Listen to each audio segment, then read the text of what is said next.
Hello again, true crime fans. We've got another mysterious case to explore, the case of Viviana Parisi and Gioele Mondello.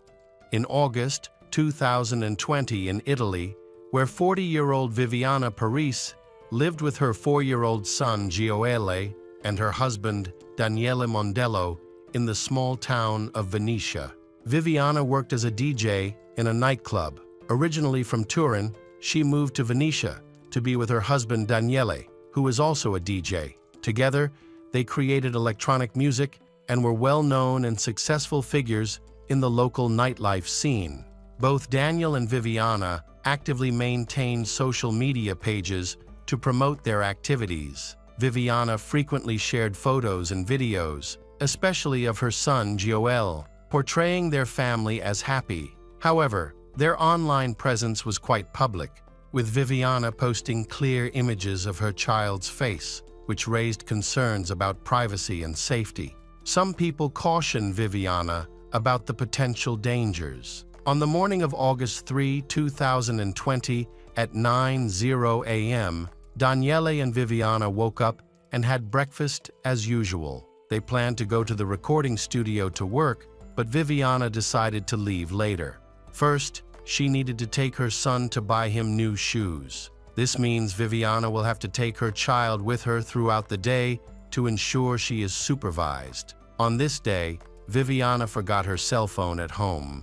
She prepared some food and got ready to go to work, including a trip to the mall to buy shoes for her son. Viviana and her son left home at around 10:00 a.m. They arrived at the toll booth in Mila and continued their journey along the highway towards Palermo. While passing through the Turde Tunnel on the Messina-Palermo highway, Viviana had an unfortunate accident. Her tire went flat and hit a road service car on the move, in which there were workers. Fortunately, it was not a serious accident. After slowly exiting the tunnel, she stopped in the nearest parking lot, just a few dozen meters from the exit. Several witnesses saw Viviana get out of her Opel. Some approached her to offer help, but she ignored them. They saw that no one was injured, so they eventually left. However, someone called the police to report the situation. The police arrived to inspect the car and found no signs of blood. Inside the car, they found Viviana's money and handbag, but neither Viviana nor Gioele were present. A long time passed. Daniele was at the studio, waiting for her to return from the trip. He tried calling her cell phone several times and left several voice messages, but he did not receive an answer. By evening, when Viviana and her son had not returned, Daniele was worried about her absence, so he went to the police to report her missing. That was when he knew that something had happened to Viviana. The police were investigating the disappearance of Viviana and Gioele because Viviana had been involved in a traffic accident that needed to be resolved.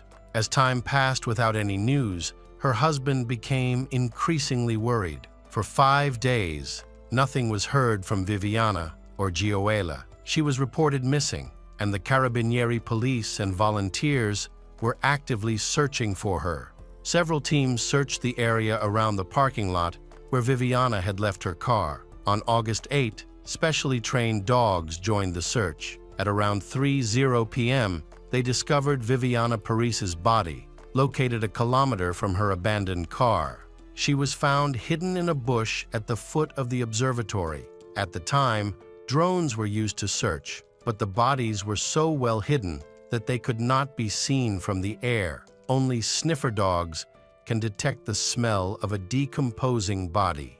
Daniele received the news that devastated him. While Gioele was still missing, Viviana's body was sent for forensic analysis. Unfortunately, the condition of the body was very poor. The body showed multiple injuries. Observers noted obvious bite marks and pieces of flesh attached. A forensic expert pointed out that such injuries could have been caused by wild animals after her death. Viviana suffered multiple fractures, which are common in falls from great heights. She was found at the bottom of a 16-foot-high cliff. In order to gather more information and clarify the situation, the police began investigating Viviana's personal life. During the investigation, they began to suspect that her husband, Daniele, was involved in the incident. However, Viviana's friends and family had only positive things to say about him. Daniele admitted that Viviana had been depressed. She was even hospitalized for a short time, but was discharged shortly after. As a result, she experienced mood swings. Her relatives confirmed her difficulties, but noted that by August, she had shown significant improvement. However, it was difficult for them to fully understand her situation because they lived far away and had never met her in person until now. There is no information about the investigation into whether Viviana may have killed Gioele and then chosen to end her life by jumping off a cliff. Unfortunately, the search efforts were unsuccessful. Even with the help of sniffer dogs and drones, Gioele's body was never found. While examining Viviana's computer, police noticed that she had become increasingly interested in something called the Pyramid of Light, a work of art built using precise mathematical calculations. At the center of the pyramid, there is a spiral path that symbolizes the journey towards light and knowledge. Just days before her disappearance, Viviana had been researching how to get to the Pyramid of Light because she wanted to take her son there to be enlightened. It is important to note that based on her route that morning, she was likely headed to the Pyramid of Light, which was located 100 kilometers from their home. Viviana's recent social media posts hint at feelings of loneliness and reflection on her inner life. She may not have wanted Daniele to know about her journey to the pyramids. After investigation, the police discovered that she had been acting unusually over the past few months. She was often seen with the Bible, seemingly seeking comfort from her fears. She even held the Bible in public places. Things took a strange turn when Viviana publicly read passages from the Bible in front of the church. Viviana's family shared information with the police that Viviana had been acting erratically in the months leading up to her death. Viviana was concerned for her son's safety and sought refuge at the pyramids, but she never showed any intention of harming herself or her son. Police suspect that she may have been thrown to the foot of the tower column where her body was found. As if she had jumped herself, she would have fallen much further than where her body was found. During the investigation, the police found no fingerprints of Viviana on the pylon. If she had actually tried to climb up there to jump, she would have left some traces. In addition, the height of only 5 meters did not seem to be enough to cause her so many fractures. However, the area was home to many wild animals. If these animals were strong enough to move her body, they could easily drag her a considerable distance. During this time, witness accounts collected by the police regarding the Viviana's actions in the parking lot were conflicting. Some witnesses maintained that the Viviana was seen holding the child, while others insisted she got out of the car alone without any child or companion. Additionally, some observers noted that she was carrying a large bag. An elderly couple reported that after the car stopped, 2 people approached Viviana and tried to help her. Police have issued a public alert calling on these 2 people to come forward, as they are believed to be important witnesses who could help clarify the circumstances surrounding Viviana's death. Only they can confirm whether the child was actually with Viviana. Police pieced together a timeline of events from the morning of the incident by analyzing surveillance camera footage to track Viviana's movements. They were able to track most of her route along the highway. One particular incident caught their attention.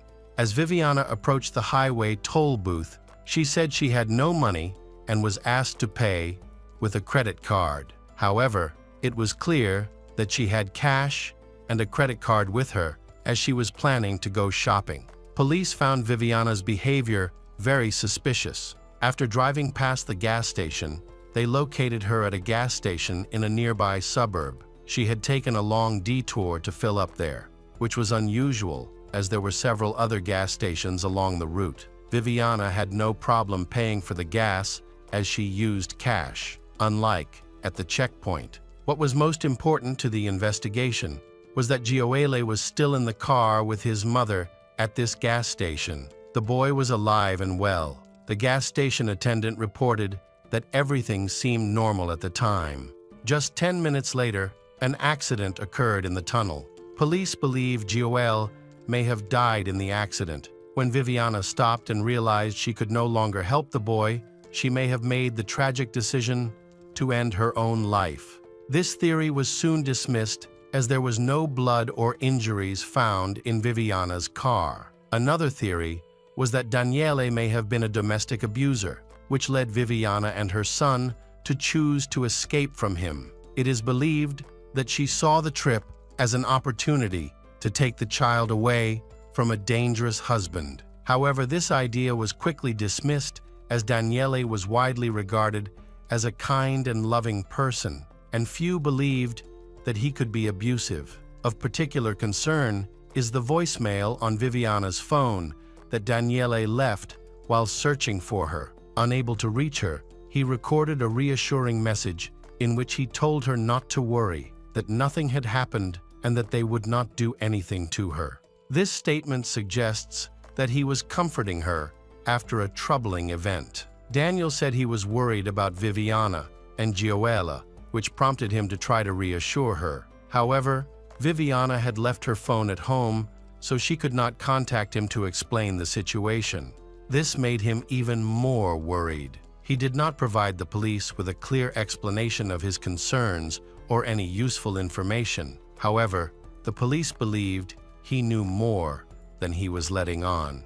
Meanwhile, the investigation discovered that Viviana had been suffering from severe panic attacks and mental health issues in recent months, for which she had been receiving medication and treatment. Daniele mentioned that Viviana may not have been taking the medication prescribed by her psychiatrist. According to Daniele, she only relied on medications that she was familiar with. As a result, she was in an unstable state with Gioele. This situation could have led to an attack. Viviana clearly endangered Gioele. On August 16, two witnesses who had helped Viviana came to the police station. They turned out to be a married couple. They were unaware of Viviana's death because they did not recognize her in the pictures shown on television. However, when they received word that the police were looking for them, the couple agreed to clarify what had happened during their encounter in the parking lot. Witnesses confirmed that Viviana was holding a child in her arms during the incident. Neither Viviana nor the child appeared to be seriously injured. Witnesses noted that there were no signs of scratches, bruises, or bleeding. The child in Viviana's arms was conscious. The couple then suddenly saw Viviana appear to be in a panic and run away with the child. She held Gioele protectively and ran through the bushes. The two witnesses followed her, believing that something was wrong and that Viviana and the child needed help. However, Viviana quickly fled from them into the dense vegetation, and Viviana did not respond to their calls, causing them to stop searching for her. After the investigation, there were still no further clues leading to Gioele's whereabouts. The police discovered a medical certificate which included a psychiatrist's assessment of Viviana's condition. She had a nervous breakdown and became paranoid. Daniele became desperate when the police failed to find his son. He assembled a team of volunteers, mostly friends and family members. Amazingly, later that evening, while searching the area near where Viviana's body was found, they discovered the body of a baby boy.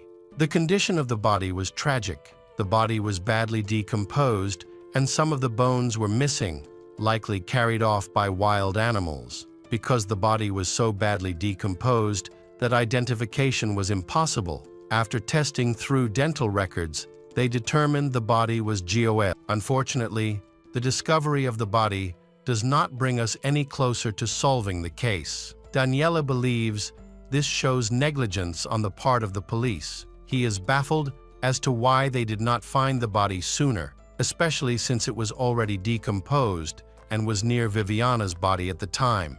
After the investigation, the police discovered that Daniele knew about her serious emotional struggles but showed no concern for her or her well-being. Investigations revealed that shortly before her disappearance, he had begun communicating with a divorce lawyer. Viviana found out about his intentions to divorce him.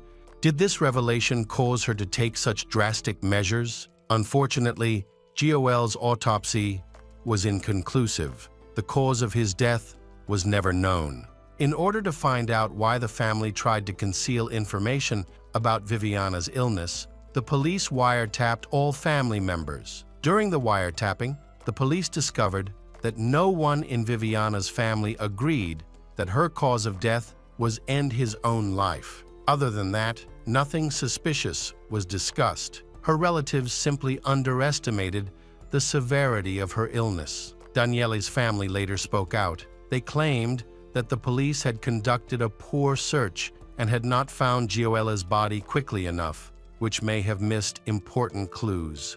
They were confident that Viviana would not have taken her own life or harmed her son, although they admitted that she had struggled with mental health issues of late. At the same time, Viviana's family claimed that someone was chasing her and that she was eventually caught in a remote area where both she and her child were killed. However, that no witnesses reported seeing anyone chasing her. They also noted that Viviana had the opportunity to ask passers-by for help, but chose to run away. Despite the family's objections, the investigation decided to close the case. Viviana's family publicly disagreed with the decision, but their request was ignored. Viviana Parisi and Gioele case confirmed as a murder-suicide by scientific police. Hi everyone, thanks for returning. Let's unravel another perplexing mystery. The case of Jordan Worth. Alexander Skeel was born on August 17, 1995, in Kingston upon Hull. He grew up in a loving and supportive family. The boys spent their first months in the hospital in special rooms for premature babies, where they fought against very low body weight. Thankfully, with the help of skilled doctors, the children began to recover. However, Alexander's brother gained weight more quickly, and by their first birthday, he showed almost no signs of being premature. In contrast, Alexander was weaker and dealt with a condition called hydrocephalus, which is the excessive buildup of fluid in the brain, leading to him being classified as disabled. Despite these health challenges from birth, Alexander's intellectual growth was unaffected, and physically, he was similar to his classmates. He even participated actively in sports at school. Their parents adored their sons from a young age, showering them with love and care while investing time and money in their education and overall well-being. After graduating from high school, both brothers enrolled in the prestigious Bedford College to continue their studies. Alexander was intelligent, attractive, and made an effort to go to the gym regularly, which helped him gain attention from women. However, unlike his brother, who actively dated and had a vibrant social life, Alexander was shy and preferred to concentrate on his studies. In college, Alexander experienced love at first sight when he met a stunning girl named Jordan Worth. They were the same age, and Jordan came from a wealthy family. Growing up, she was used to getting what she wanted and rarely faced rejection. She always dressed elegantly, took great care of her appearance, and enjoyed a vibrant social life. Jordan was one of the most popular girls on campus and attracted the attention of many admirers. Besides her studies, she volunteered her time, raising funds and providing aid to local shelters for homeless animals as well as to children facing hunger in Africa. Jordan's efforts to make a positive impact were recognized multiple times. At first, her appeared to be an angel, kind, caring, smart, and beautiful. Alexander fell in love with her instantly but assumed that the outgoing and popular Jordan would never notice him. To his surprise, she was also drawn to him and took the first step to get to know him. Although Jordan was more experienced in relationships, for the shy Alexander, she was his very first love. The couple started dating in 2012 when they were both just 17 years old. Initially, their relationship was thriving, They spent a lot of time together and were nearly inseparable. At college, they were often referred to as the most beautiful couple, which made Jordan feel very flattered. The first 6 months of their relationship were filled with love, romance, and mutual respect.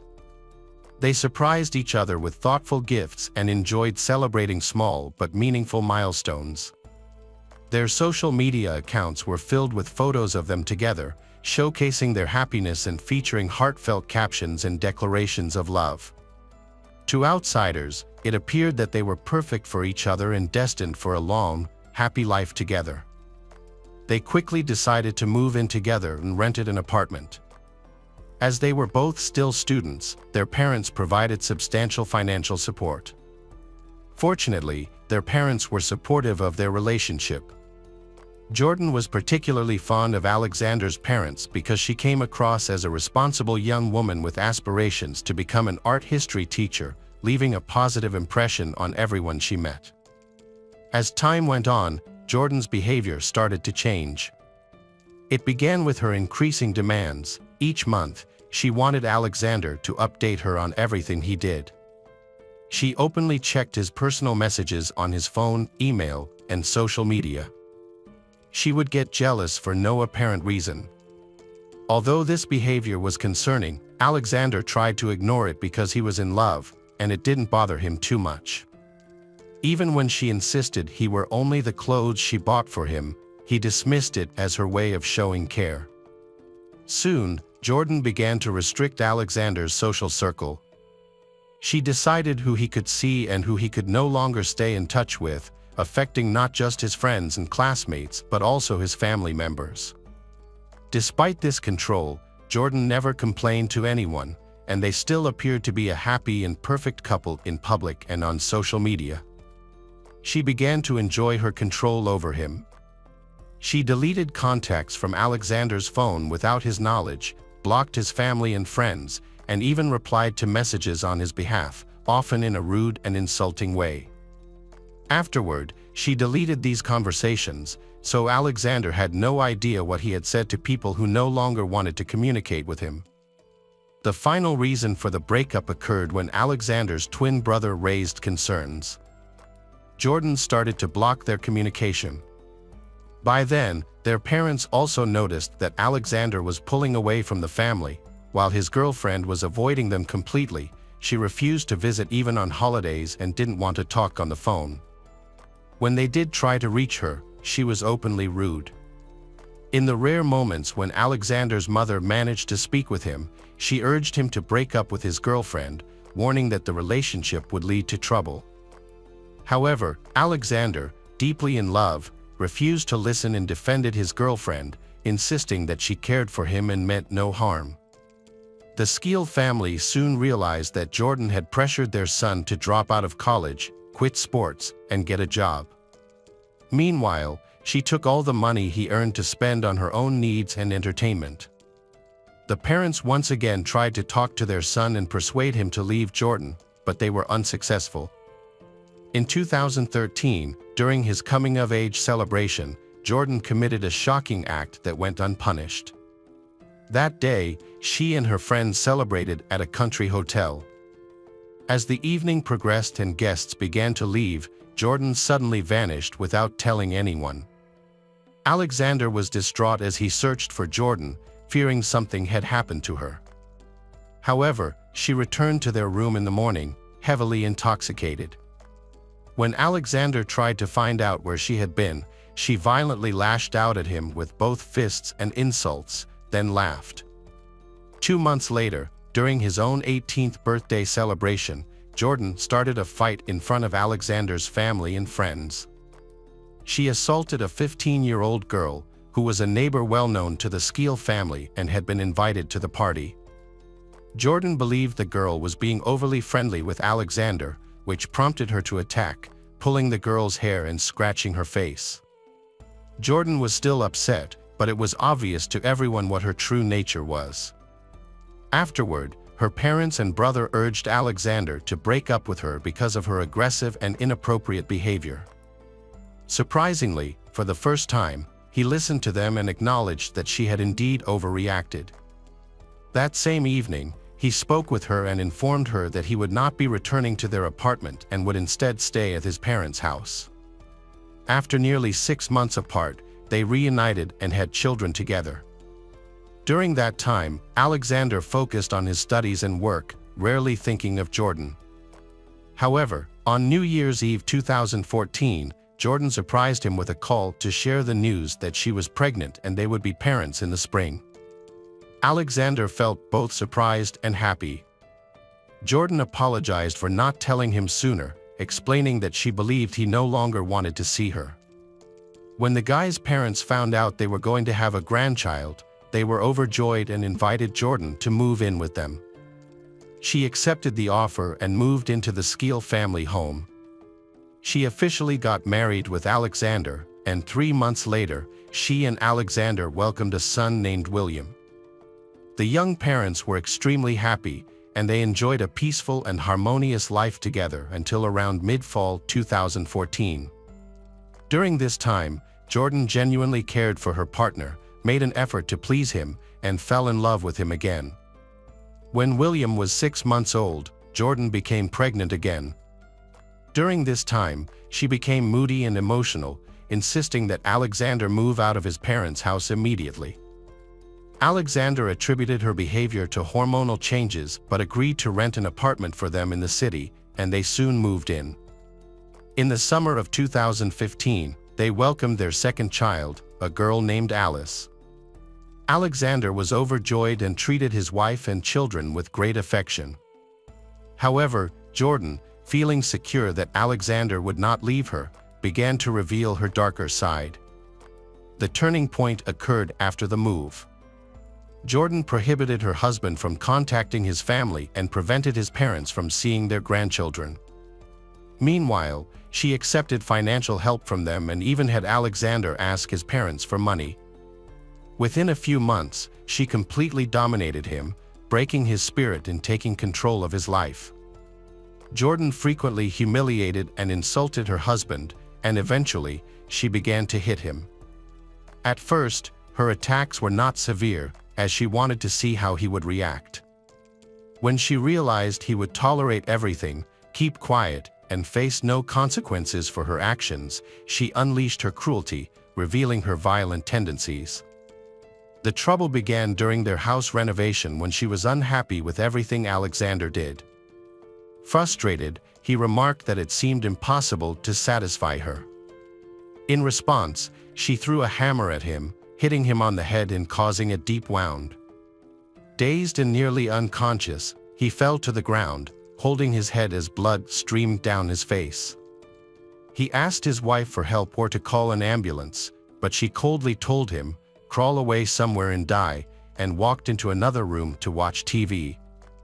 Alexander treated his head injury on his own without visiting a doctor or telling anyone. This led Jordan to believe she could do anything without consequences, convinced her husband would never report her actions and would avoid both hospitals and the police. For the next 3 years, Alexander endured constant emotional and physical suffering. He became so depressed that he didn't recognize the threat he was under. Despite this, he continued to work hard to provide for his family, but his frustration and dissatisfaction with his wife grew steadily. Jordan not only controlled him every day but also escalated the cruelty. He was not allowed to sleep on the bed and had to lie on the floor next to the bed, without a blanket or pillow. He was also banned from entering the kitchen and could only eat the leftovers that his wife and children didn't finish. This left Alexander starving, as he was unable to buy food. Jordan had taken all his money.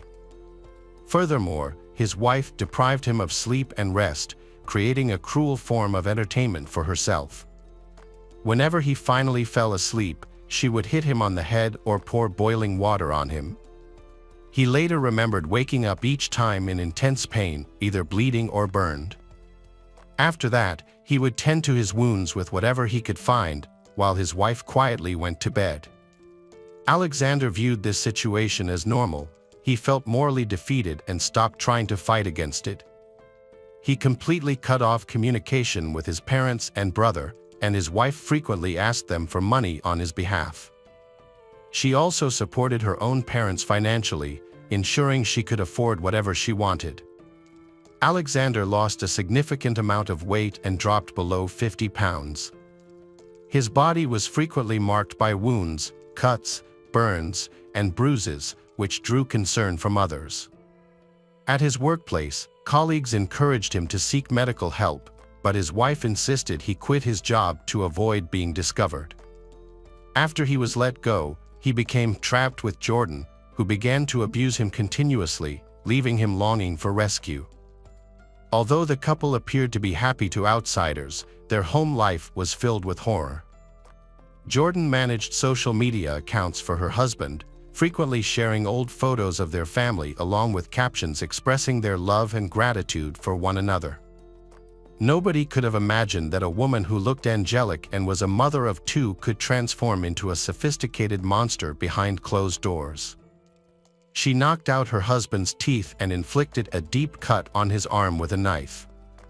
His body also showed signs of burns, but he was unable to go to the hospital. At home, he had only plastic wrap and tape, which he used to bind his wounds. Neighbors often heard screams coming from their house, and some were so alarming that they called the police. However, Jordan always managed to convince the officers that everything was fine between her and her husband. During the next visit by the police, prompted by neighbors' concerns, one officer noticed a man with a fresh wound and blood running down his arm. The man appeared emaciated and had bruises of various sizes on his face. Jordan attempted to explain to the officer that her husband was mentally unstable and sometimes harmed himself. However, this time the police called for paramedics, and Alexander was taken to the hospital. The doctors were shocked by his condition. He was barely alive, and his arm was so severely injured that amputation was a real possibility. Alexander had severe second and third-degree burns covering his body. He weighed just 94 pounds, and his shoulder ligaments were injured from being hit with a screwdriver. He also had a deep cut on his forearm, several knocked-out teeth, and many bruises. During this time, Jordan entered the hospital, insisting that her husband be released to her. She claimed that he was fine and that he had caused all his injuries himself. However, no one believed her distressed claims, and it was decided to take her to the police station for questioning. Initially, Jordan denied any wrongdoing and stuck to her claim that her husband was harming himself. However, when Alexander's parents arrived at the police station after visiting him in the hospital, her attitude changed. She went on to explain in detail the actions she had taken against her husband, saying she had trained him like a dog and that he couldn't escape from her. At the same time, Jordan argued that her husband's behavior provoked her violence, alleging he was cheating on her and intentionally trying to upset her. She also maintained that he was mentally ill and had a tendency to self-harm. The man's parents firmly denied all the claims made against him. However, he hesitated to speak out against his wife at first. It was only after receiving treatment and consulting with a psychologist that Alexander found the courage to share the traumatic experiences he endured at home in recent years. Jordan believed that she would only receive a minor administrative penalty, so she was not particularly concerned about the upcoming trial. After reviewing all the evidence, the judge convicted 22-year-old Jordan of deliberately causing serious harm, both physical and emotional abuse, as well as coercive control. She received a prison sentence of 7.5 years. Her status as a mother of 2 young children did not lessen the severity of her punishment. Jordan was taken aback by this sentence, as the case was unprecedented in the UK. The children were placed in the care of their father and grandparents during their mother's imprisonment. After fully recovering from years of abuse, Alexander began working in the community and is now helping victims of domestic violence. On July 4, 2023, Jordan was released on parole after serving 5 years of her 7.5-year sentence. However, she is not allowed to approach her ex-husband or see their children. She is currently engaged to a bricklayer named Adam Stepp and is getting ready to become a mother for the 3rd time. Welcome back, detectives, let's dive into another horrible case. The case of Madison Sparrow. Madison Elizabeth Sparrow was born on September 12, 2003, in Norfolk, Virginia, United States. She is the daughter of Heather Sparrow Murphy and Richard Prestige. In her family, Madison has older sisters Gwendolyn. Gwendolyn, who was born in 1999 in Durango, Colorado, is Madison's older sister from her father's previous relationship. The family later settled in Newark, Newcastle County, Delaware. On October 5, 2010, her family welcomed a new member, baby Molly. Madison loves children and often takes on the role of the eldest in the family, which includes 8 cousins. She enjoys doing things that make people happy and frequently spends time playing with children or participating in entertainment shows such as magic shows. It is easy to catch Madison in a happy moment. Her laughter is contagious, showing her youthful and cheerful spirit. However, Madison can also be thoughtful and dreamy at times. Madison's father said that since she was a child, she has displayed her wisdom through careful observation and reflection before making decisions. Additionally, she is a very emotional person. Her warm hugs can uplift anyone's mood.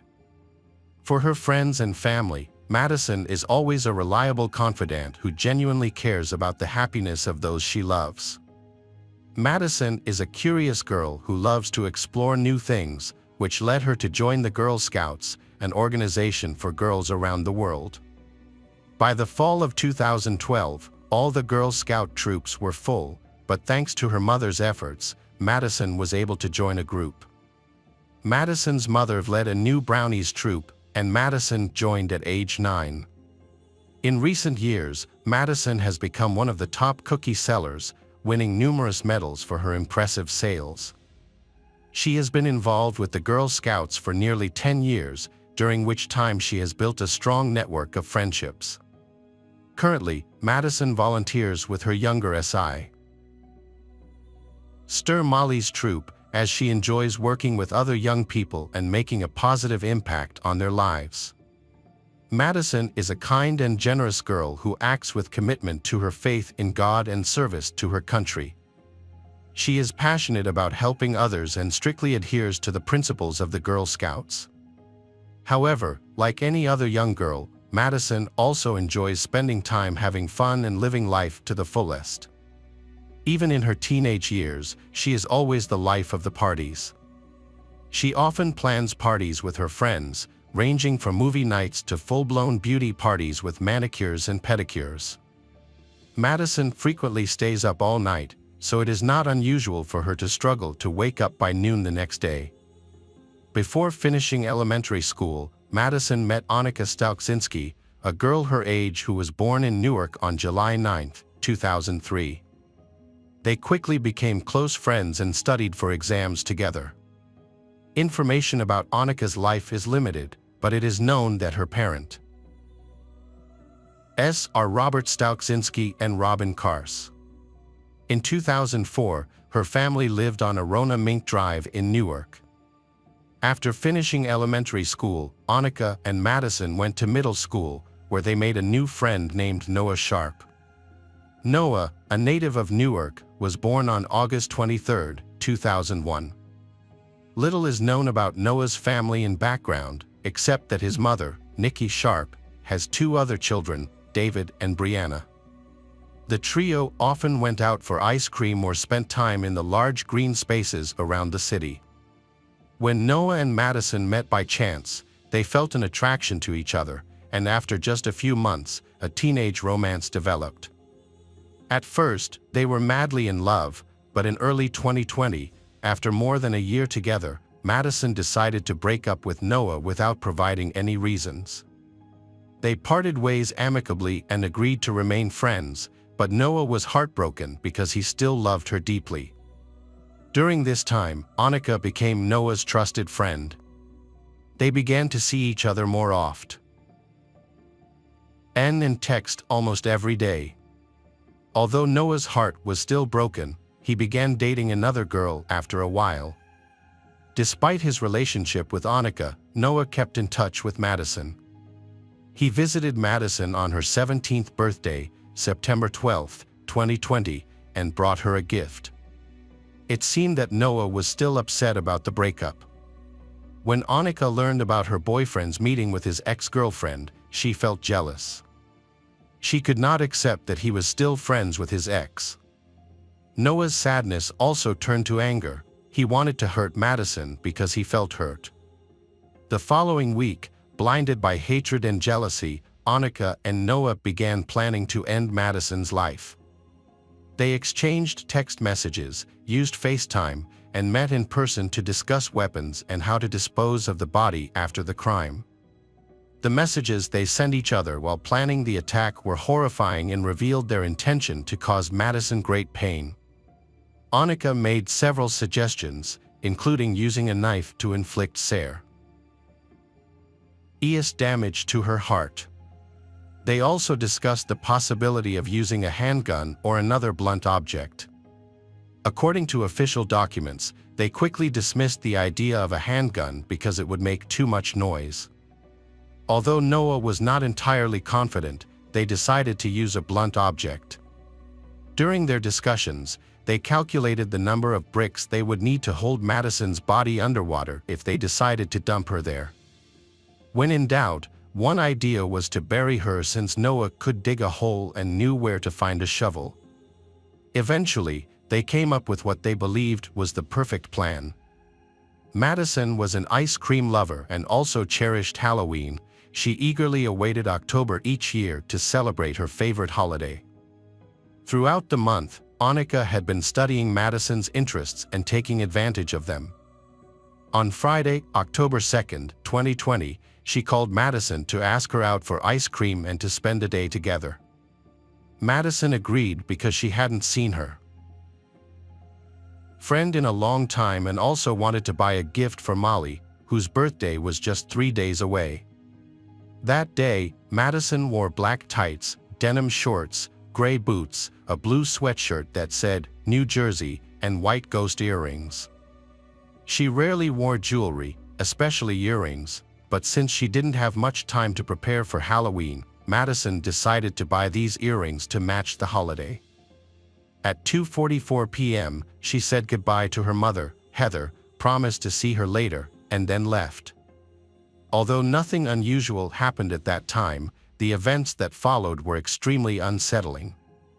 That was the last time her mother saw her alive. Just hours later, Heather began receiving abusive text messages from Madison's phone number, along with information suggesting that Madison was supposed to be leaving the country. Heather thought it was a joke. She replied and wished Madison good luck in her endeavor, joking that she had forgotten to bring her passport, which was in the safe.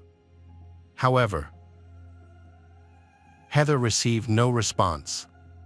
Even when she called her daughter, no one answered.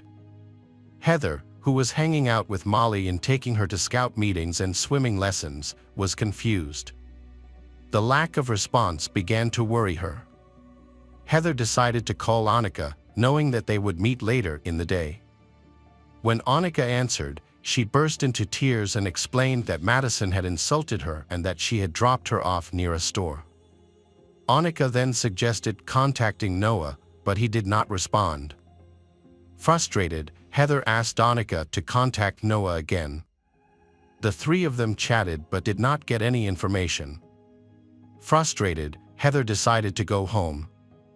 On the way home, Heather received several messages from her daughter's friends, who had also received strange messages and wanted to know what was going on.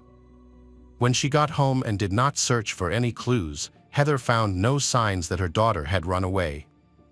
Even the money she had received for her birthday, her clothes, and her credit cards were in her room. These messages were strange and nonsensical. Madison had no reason to run away, especially without a bag containing her clothes and money. When Madison did not return home at around 8:30 p.m., Heather contacted 911 and reported her daughter missing. Despite repeated attempts to reach out to people, all her efforts were in vain. After being informed of the situation, Heather's parents traveled from another city to support their daughter. Furthermore, she notified Madison's father, with whom she had divorced, who now lived in Colorado. He quickly shared the information on social media, calling for help in finding his daughter. On Saturday, October 3, 2020, the search for Madison, 17, who was reported missing, continued. Delaware State Police issued a yellow alert to activate all necessary procedures to search for missing persons.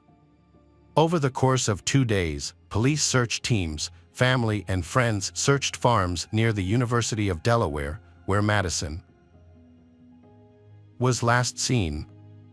The media also disseminated information about the search, asking people to come forward with any details. Delaware State Police have begun questioning Madison's friends, and evidence points to her ex-boyfriend as a suspect. According to information, the girl went to the woods in Newark behind the elementary school, where she was also seen with Noah on the day she went missing. Detectives then detained and questioned him for nearly 9 hours from October 4th to 5th, but he claimed he had no idea what had happened. He eventually confessed to his actions and revealed that Annika was an accomplice. He explained that Annika hated Madison because she was jealous of their relationship. He also shared his deep feelings about breaking up with her. According to Noah's testimony, he drove Madison to the woods behind the elementary school, then hid behind the bushes with an aluminum baseball bat. As Madison happily walked along the trail, he suddenly emerged from his hiding place and hit Madison twice in the head.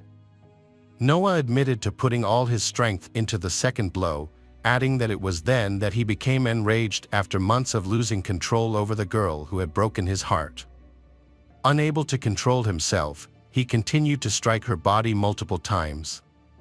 After the attack, the two used Annika's car to transport her body to a location near the intersection of I-95 and the Delaware state line, about 15 minutes away from the scene and near a warehouse. Once there, they attempted to drown the body in the river. Unsuccessful, they opted to bury it in a shallow grave they dug in the same location. Armed with detailed information from the suspect, investigators carefully searched the designated area. There, they discovered an aluminum baseball bat used as a weapon, with traces of blood. The crime scene also revealed the victim's clothing, with some items showing evidence of having been burned. The suspect then led law enforcement to a large plot of land near the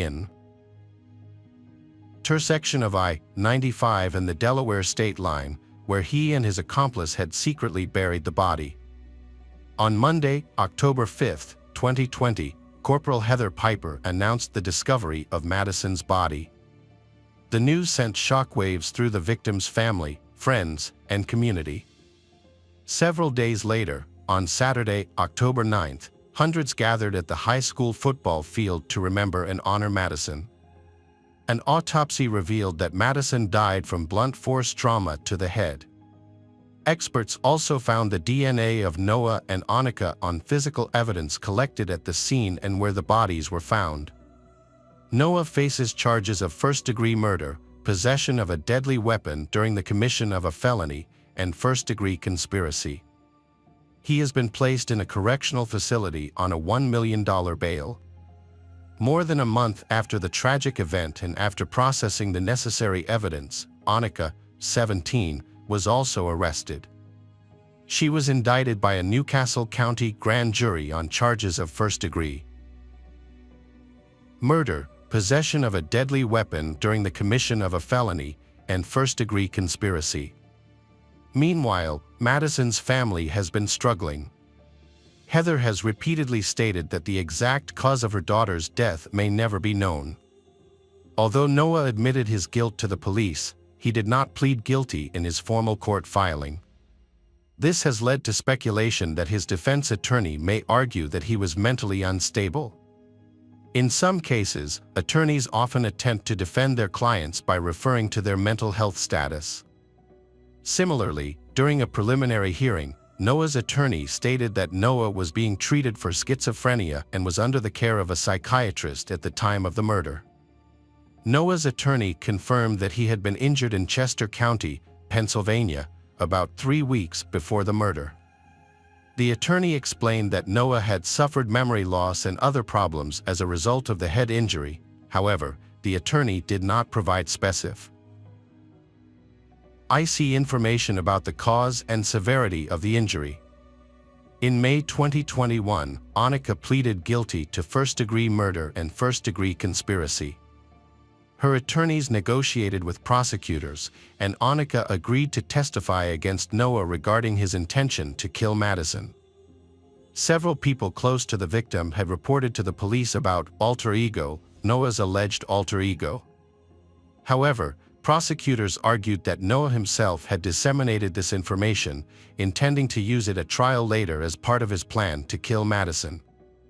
After 2 years of waiting, the defendant's trial began on October 20, 2022, in Newcastle County. During the proceedings, approximately 30 witnesses were called, primarily by Deputy Attorney General Matt Foley and an assistant prosecutor. The courtroom played hours of video recordings of Noah's interviews with state police detectives. Viewers heard Noah's changing story until he finally confessed. The defense tried to challenge this evidence, arguing that the police had interrogated their client for too long. Attorney Monica Jerome noted that the detectives interfered with the interrogation, directing Noah to say what they wanted and forcing him to say it. However, most people viewed this as a last-ditch effort to justify the murderer in any way possible. The prosecution presented text messages exchanged between Noah and Annika, which they claimed showed that the two had planned the crime. Faced with this evidence, the defense attempted to convince the court that someone else had control of the suspect's device and that he was not the one who contacted Annika. However, the testimonies of Noah's mother and brother contradicted each other several times when they were called to testify. Nikia stated that her son came home on the evening of October 2nd without being wet. Meanwhile, David said that his brother was wet and looked like he had just come out of a swamp. Nikia reported that when her son arrived home, Annika came in and seemed normal. David, on the other hand, claimed that Annika came in angry and slammed the door. Prosecutor Matt Froley asked Nikia if she had discussed the evidence against Noah with him, to which she replied no.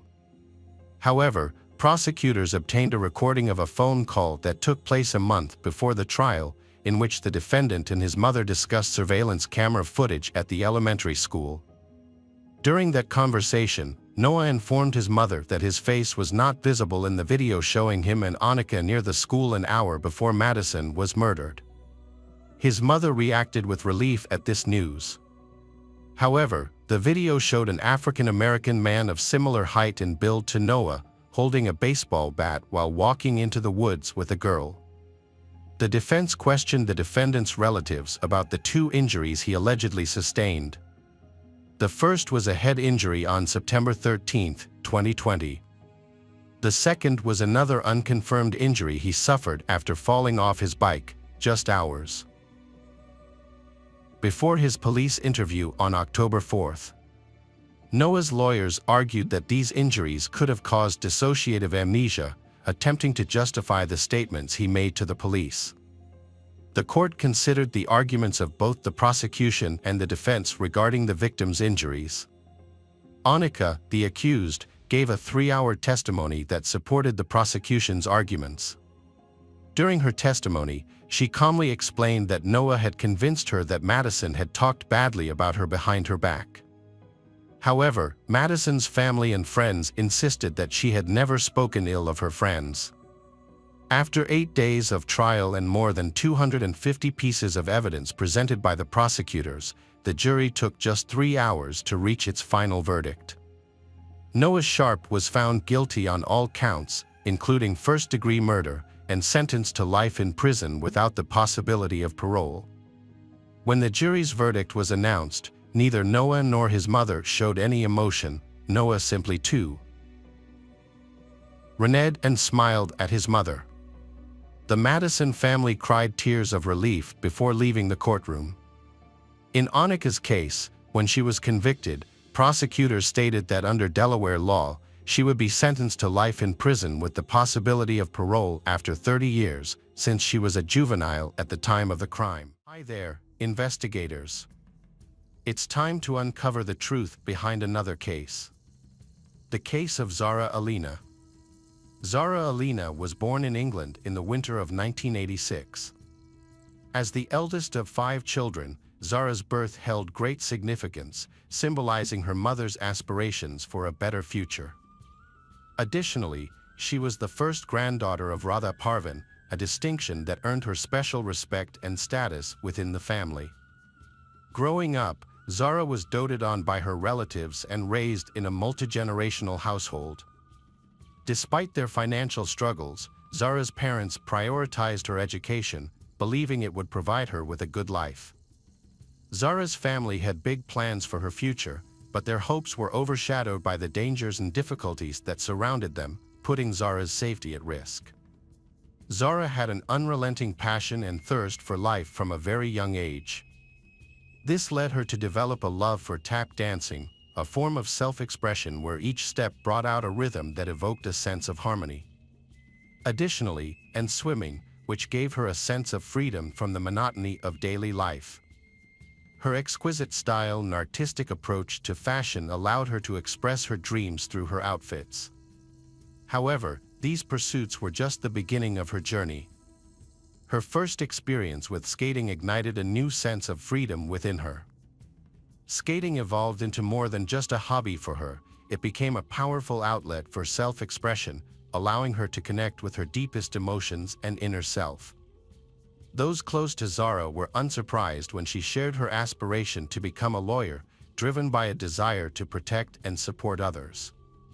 Her warm personality spread happiness and positivity, making those around her feel uplifted and inspired. Zara's eyes sparkled, and her gaze was captivating. Her curly black hair added to her striking appearance. She has a magnetic appeal, combining qualities such as passion, kindness, and courage, along with undeniable charm. As a teenager, she had the chance to explore England, visiting museums and galleries that fueled her interest in art and culture. Her travels showcased independence and unrelenting passion for knowledge and discovery. Following her initial trips, she later traveled to other parts of Europe. These adventures show that she inherited her family's passion for discovery and exploration of new things. Zara's aunt, Farah, was a significant influence on her. Unlike many others who chose to settle in the UK, Farah settled in Portugal. What captivated Zara was her aunt's work as a psychotherapist, particularly her involvement with women's organizations. As a result, Zara made it a point to visit her aunt on multiple occasions. Zara began turning her dreams into a reality when she earned admission to the University of Westminster immediately after high school graduation. She dedicated herself to pursuing her objectives, all while taking care of her mother and grandmother at the same time. Although she was short, she had endless energy and a deeply passionate personality. Zara is a compassionate person who has positively impacted the lives of many refugees forced to flee their homes due to conflict, she using her influence to speak out about their stories. She also volunteered at community canteens, aiding the homeless. Zara has a remarkable talent for understanding what others need, and she always makes time for them a priority in her busy schedule. Her easygoing personality made her a delight to be around. She frequently visited her aunt, Smee Naz, who lived nearby, often seeking her help with exam preparation, but their study sessions inevitably turned into laughter-filled moments. Those who knew Zara remember that she brought happiness wherever she went. Moreover, she was diligent, covering her own expenses and providing support to her family. Zara was a familiar face at a local clothing store, where she worked and interacted with everyone in the community, from teenagers to the elderly. Her kindness and willingness to help others were notable traits. Despite being talkative, she was a good listener and extended her generosity to all living beings, especially cats. She would often spend her own money to care for stray cats, taking them to the vet or convincing neighbors to adopt them. Zara's friend, Sanji Naira, described her as radiant and thought that her most significant gift was her ability to share optimism with others. Whenever Sanji was down, he would turn to Zara for help. Zara had a special person in her life, Carissa Peters, who was more than just a friend. They formed a strong bond as they fought together for justice and women's rights, a common goal that forged a lasting friendship despite life's obstacles. They felt a strong sense of comfort and familiarity in each other's homes and maintained a daily phone routine, using this time to share news, discuss their thoughts, and make plans for the future. After passing her exams and completing her law internship in 2002, Zara had the opportunity to work at the Crown Prosecution Service. This was a significant step toward realizing her dream of becoming a full-fledged lawyer. To achieve this, Zara persevered with her work despite facing many difficulties, including worries from her mother and grandmother, as well as financial struggles. This achievement was significant for her and for the people who believed in, supported her through the challenges she faced on her path to a better life. On her first day at the new job, Zara felt an overwhelming sense of happiness. She shared a smiley selfie with friends and family, as if announcing the start of a new chapter in her life to the world. This new job was the final piece in the puzzle of her dreams, a culmination of years of hard work. Although being an administrator might seem like a secondary role to some, it was a significant milestone for Zara. At 35 years old, she entered a new phase of her life, which sparked in her a sense of excitement and determination that filled her with a clear direction and goal. This wasn't just another working day. It marked the beginning of a new era in her life, one where she felt truly fulfilled and happy. The new job boosted Zara's confidence, and she felt it was time to start her own family. She envisioned her children living happy, protected lives filled with love and harmony. With each passing day, Zara saw herself moving closer to her dream of having a family. Her life was busy with work, volunteering, friends, and support from her mother and grandmother, who shared her home and provided care when needed. Despite her packed schedule, Zara enjoyed walking and valued her freedom of movement. She didn't let small things hold her back and would often carry a spare pair of shoes in her bag to change into sneakers when needed. Zara believed that women should be able to move freely without any obstacles or restrictions. However, a man named Jordan McSweeney, who lived nearby, posed a threat to Zara's freedom. Jordan was a few years younger than Zara, and his origins were unknown.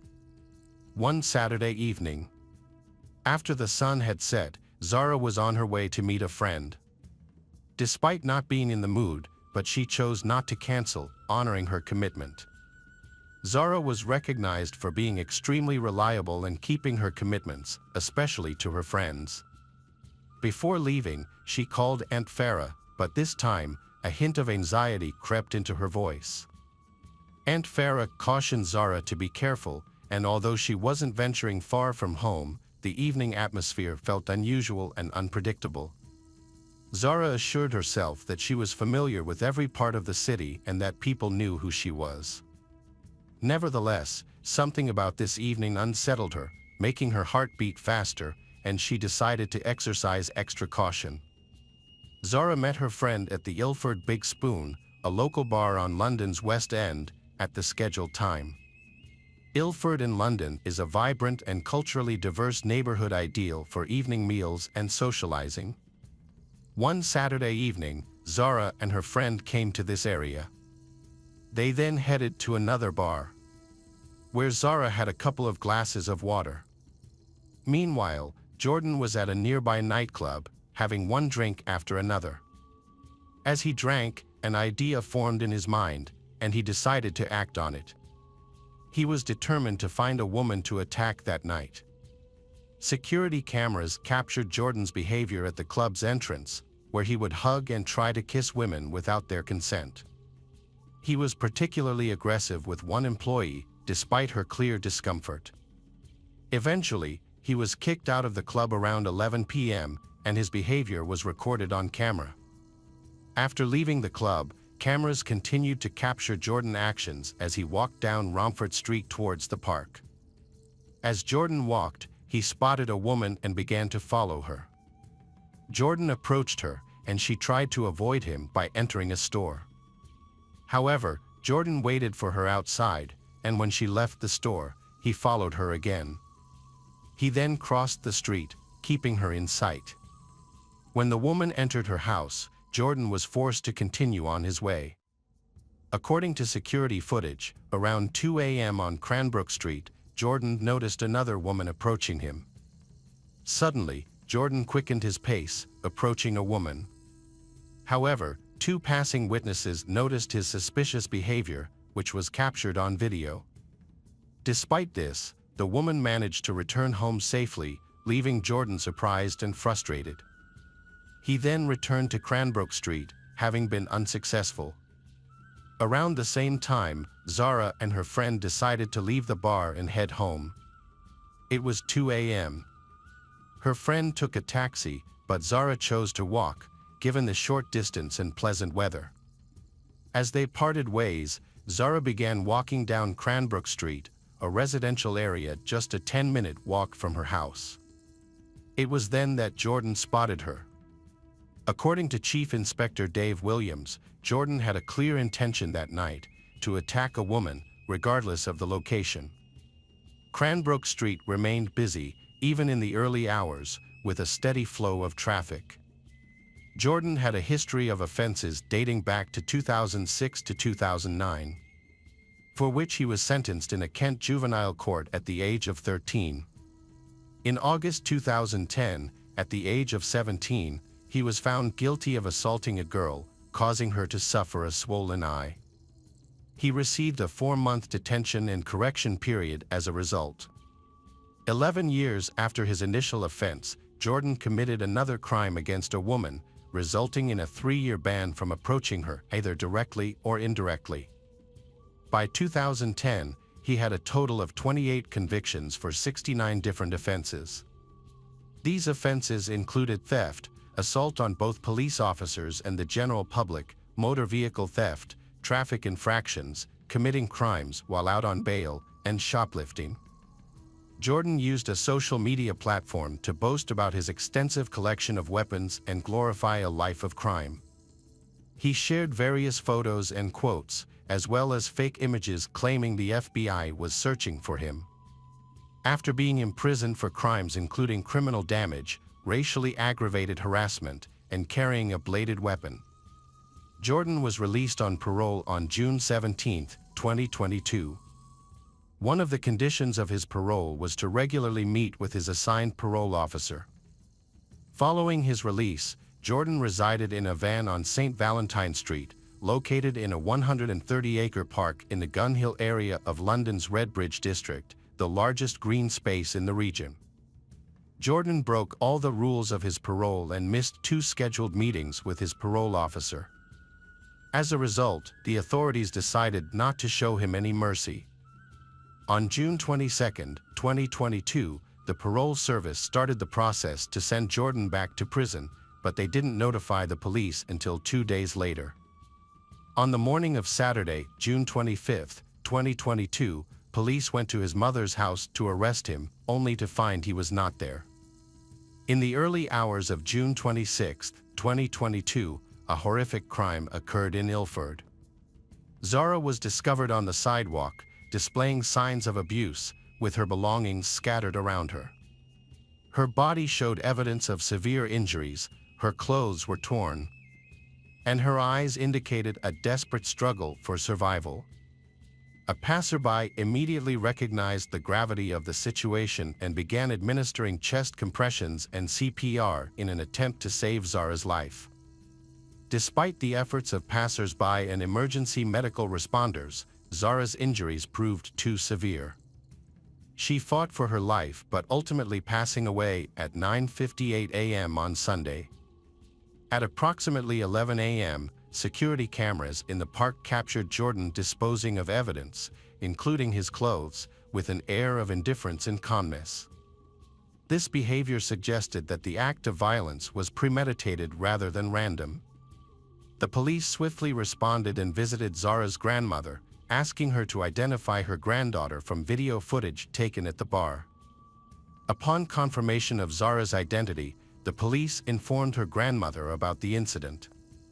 Zara's uncle Kasim then contacted other family members, including Aunt Farah in Portugal, to break the news. Farah recalled receiving the distressing call on Saturday night, which prompted her to immediately travel to London. The family was deeply shocked and struggling to cope with the intense sadness of Zara's passing. Concurrently, detectives initiated an investigation in the area where Zara's body was found. They began by gathering footage from surveillance cameras to reconstruct the attacker's movements.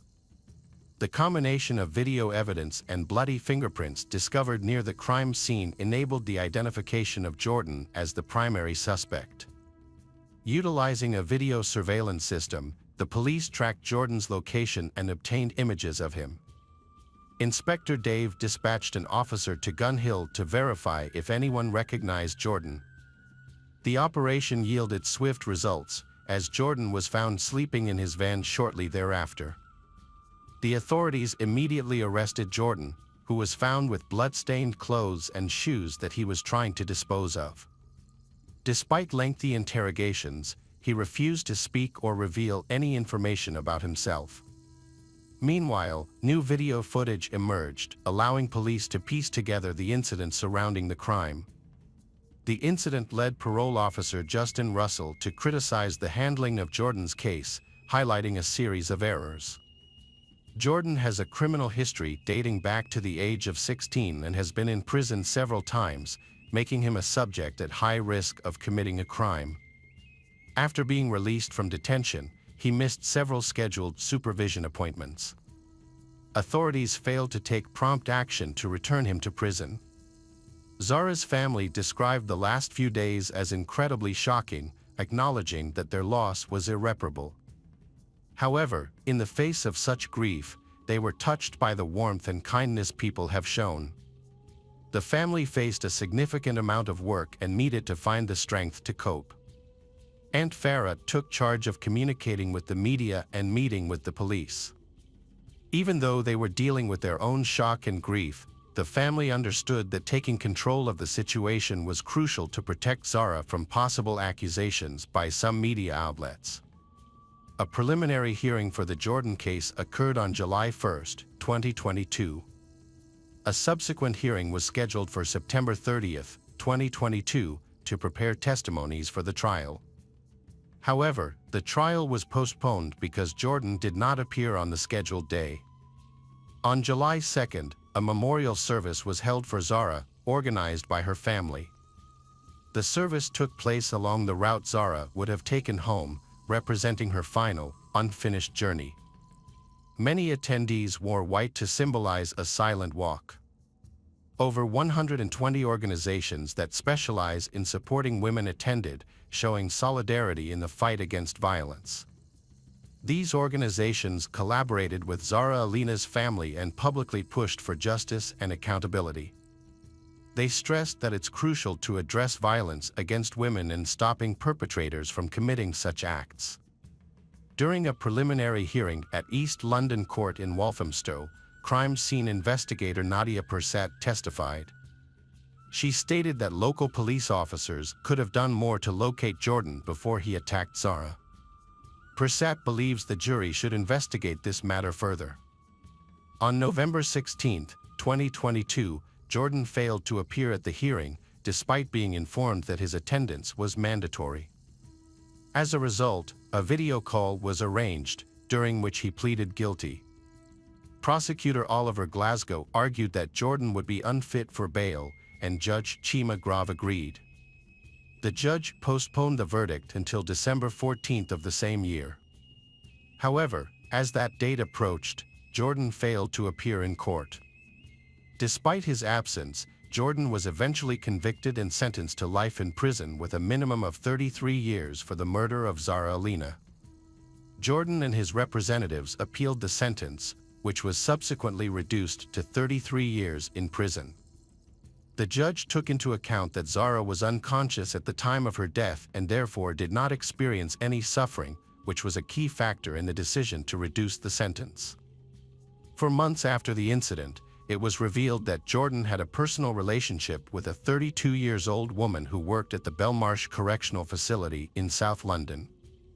The woman, who was not a direct employee of the prison services but worked at the facility, was arrested and investigated for suspected misconduct in a public office. Zara Alina's family still fondly remembers her with love and pride. Her aunt, Farah, continues to advocate against violence towards women and girls. In March 2023, Farah participated in a march organized by various groups to raise awareness about the issue. Hello friends, welcome to our channel. Today we're going to take a look at another horrible case with you. The case of Elle Edwards.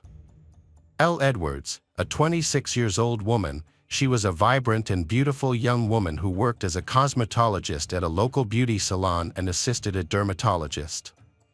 Her positive attitude and kindness have helped her win the hearts and satisfaction of all her customers, even the most difficult ones.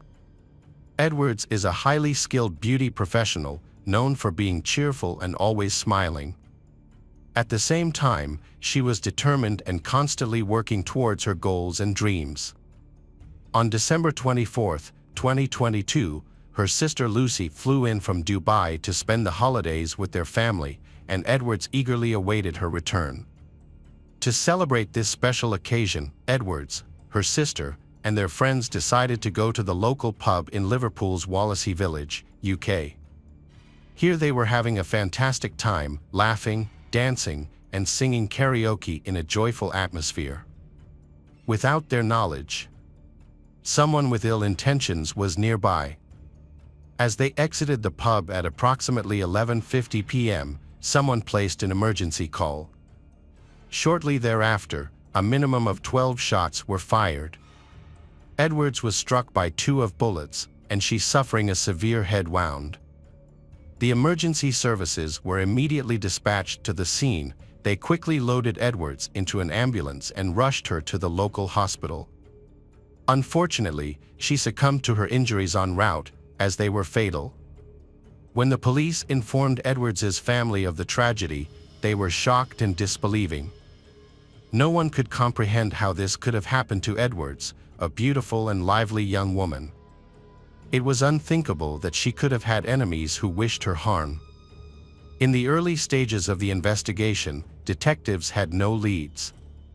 The attacker launched a surprise assault and then quickly disappeared, leaving behind a single shell casing in the victim, who was severely bleeding at the location where the crime occurred.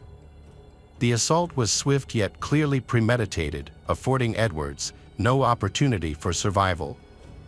However, it was unclear whether the attacker meant to target Edwards or if Edwards was simply in the wrong place at the wrong time and got hurt by someone who was mentally unstable. A car of unknown origin pulled up near the entrance of the pub, and shortly thereafter, gunfire erupted. Apart from the fatality, 4 other men sustained gunshot wounds of varying degrees.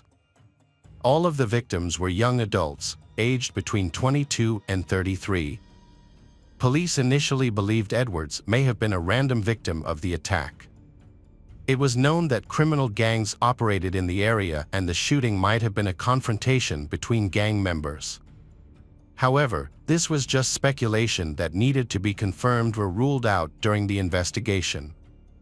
To learn more, the detectives looked into Edwards's background. Like the witnesses, Edwards's relatives had no idea who would want she dead. The detectives planned to speak with more witnesses and those who had been shot at by the unknown criminal. They also asked the pub owner for security footage. The investigation involves conducting interviews with numerous individuals and thoroughly reviewing extensive video footage. Multiple police officers were working on the case. It was necessary to answer several difficult questions following the attack. The large number of victims raised concerns about whether the attack was a spontaneous act of aggression or a targeted assault. To investigate, all witnesses were interviewed, and authorities began analyzing mobile communications data, which proved to be a time-consuming task. The media was alerted to aid in the investigation.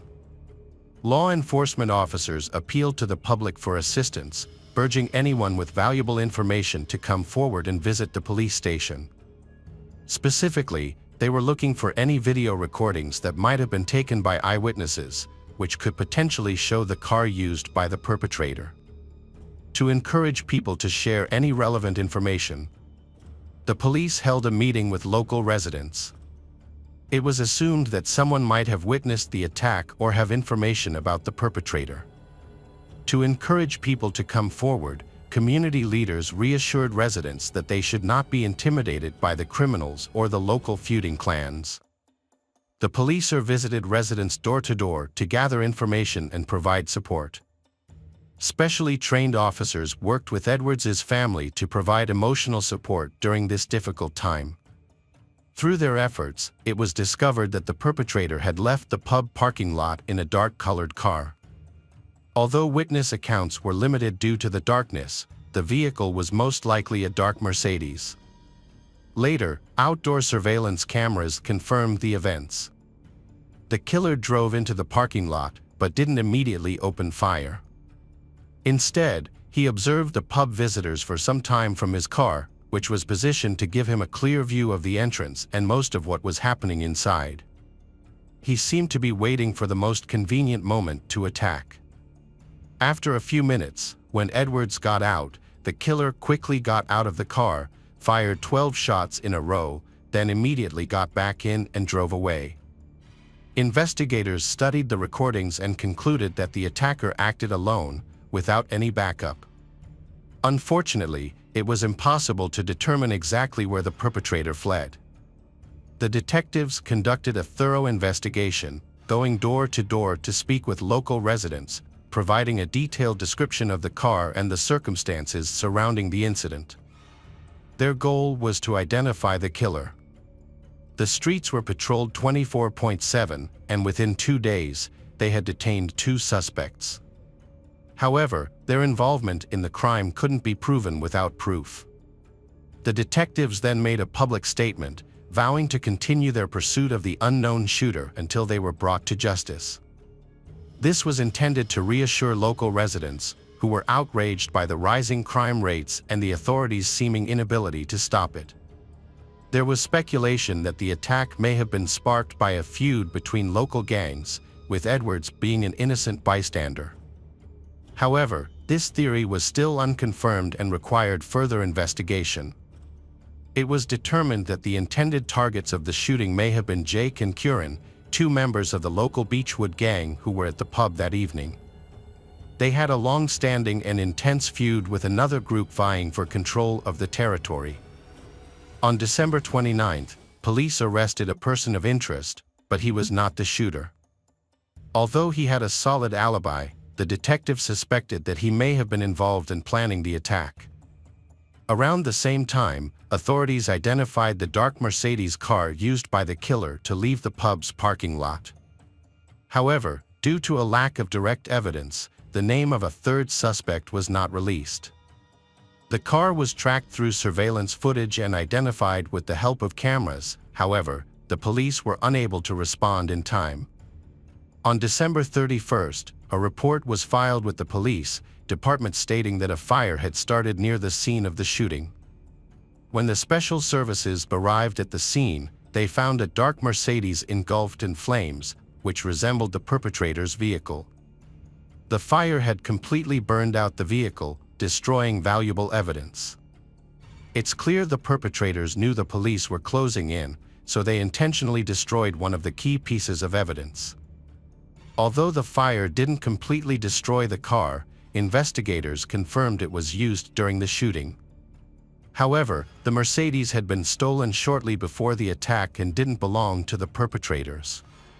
The arson was likely committed to hinder the investigation. Following the January 11th murder, police took 2 more suspects into custody in Central Wales, Connor Chapman, 22, and a 23-year-old woman. Connor was a familiar figure to police, with his extensive criminal record. Before the murder of Edwards, Connor began his downward spiral into a life of crime with increasingly bold lawbreakings. His early offenses included a car theft under severe circumstances, and he was repeatedly suspected of robbery, hooliganism, and making threats. At one point, Connor led police on a high-speed chase before ditching the car and hiding in nearby bushes. Upon being caught, he feigned innocence, claiming he had no idea what the officers were talking about and was simply waiting for a friend. This brazen act earned him a degree of notoriety, landing his details in newspaper headlines. Connor Chapman, a resident of Birkenhead, Liverpool, was raised by his grandparents after being abandoned by his parents at a young age. He moved into their house and struggled academically, eventually dropping out of high school before his exams. As a teenager, Connor was considered a troublemaker and had his first brush with the law in 2014, when he was 14 years old, for shoplifting. 2 years later, in 2016, Connor committed another offense by stealing a car. He was caught driving the stolen vehicle without a license or insurance, violating the terms of his suspended sentence. In 2017, he was convicted of possession of a controlled substance, while also violating a restraining order by entering areas of the city he was banned from, all under police surveillance. Connor was prohibited from appearing in public due to the risk he posed to society. However, in 2018, he disregarded the ban and was detained by the authorities while in possession of a knife and banned substances. The same year, Connor Chapman came to the attention of the general public after a failed attempt to evade the police in a stolen vehicle. The incident occurred when the city patrols spotted a stolen Audi and instructed the driver to stop and exit the vehicle with hands raised. However, 18-year-old Connor refused to comply, leading to a pursuit. During the brief chase, Connor committed multiple traffic offenses, including exceeding 80 km/h in 30 km/h zones, repeatedly driving into oncoming traffic, and ultimately crashing into the curb at high speed. The impact sent the car careening to the side and spinning around. Unable to continue, Connor exited the vehicle and fled on foot.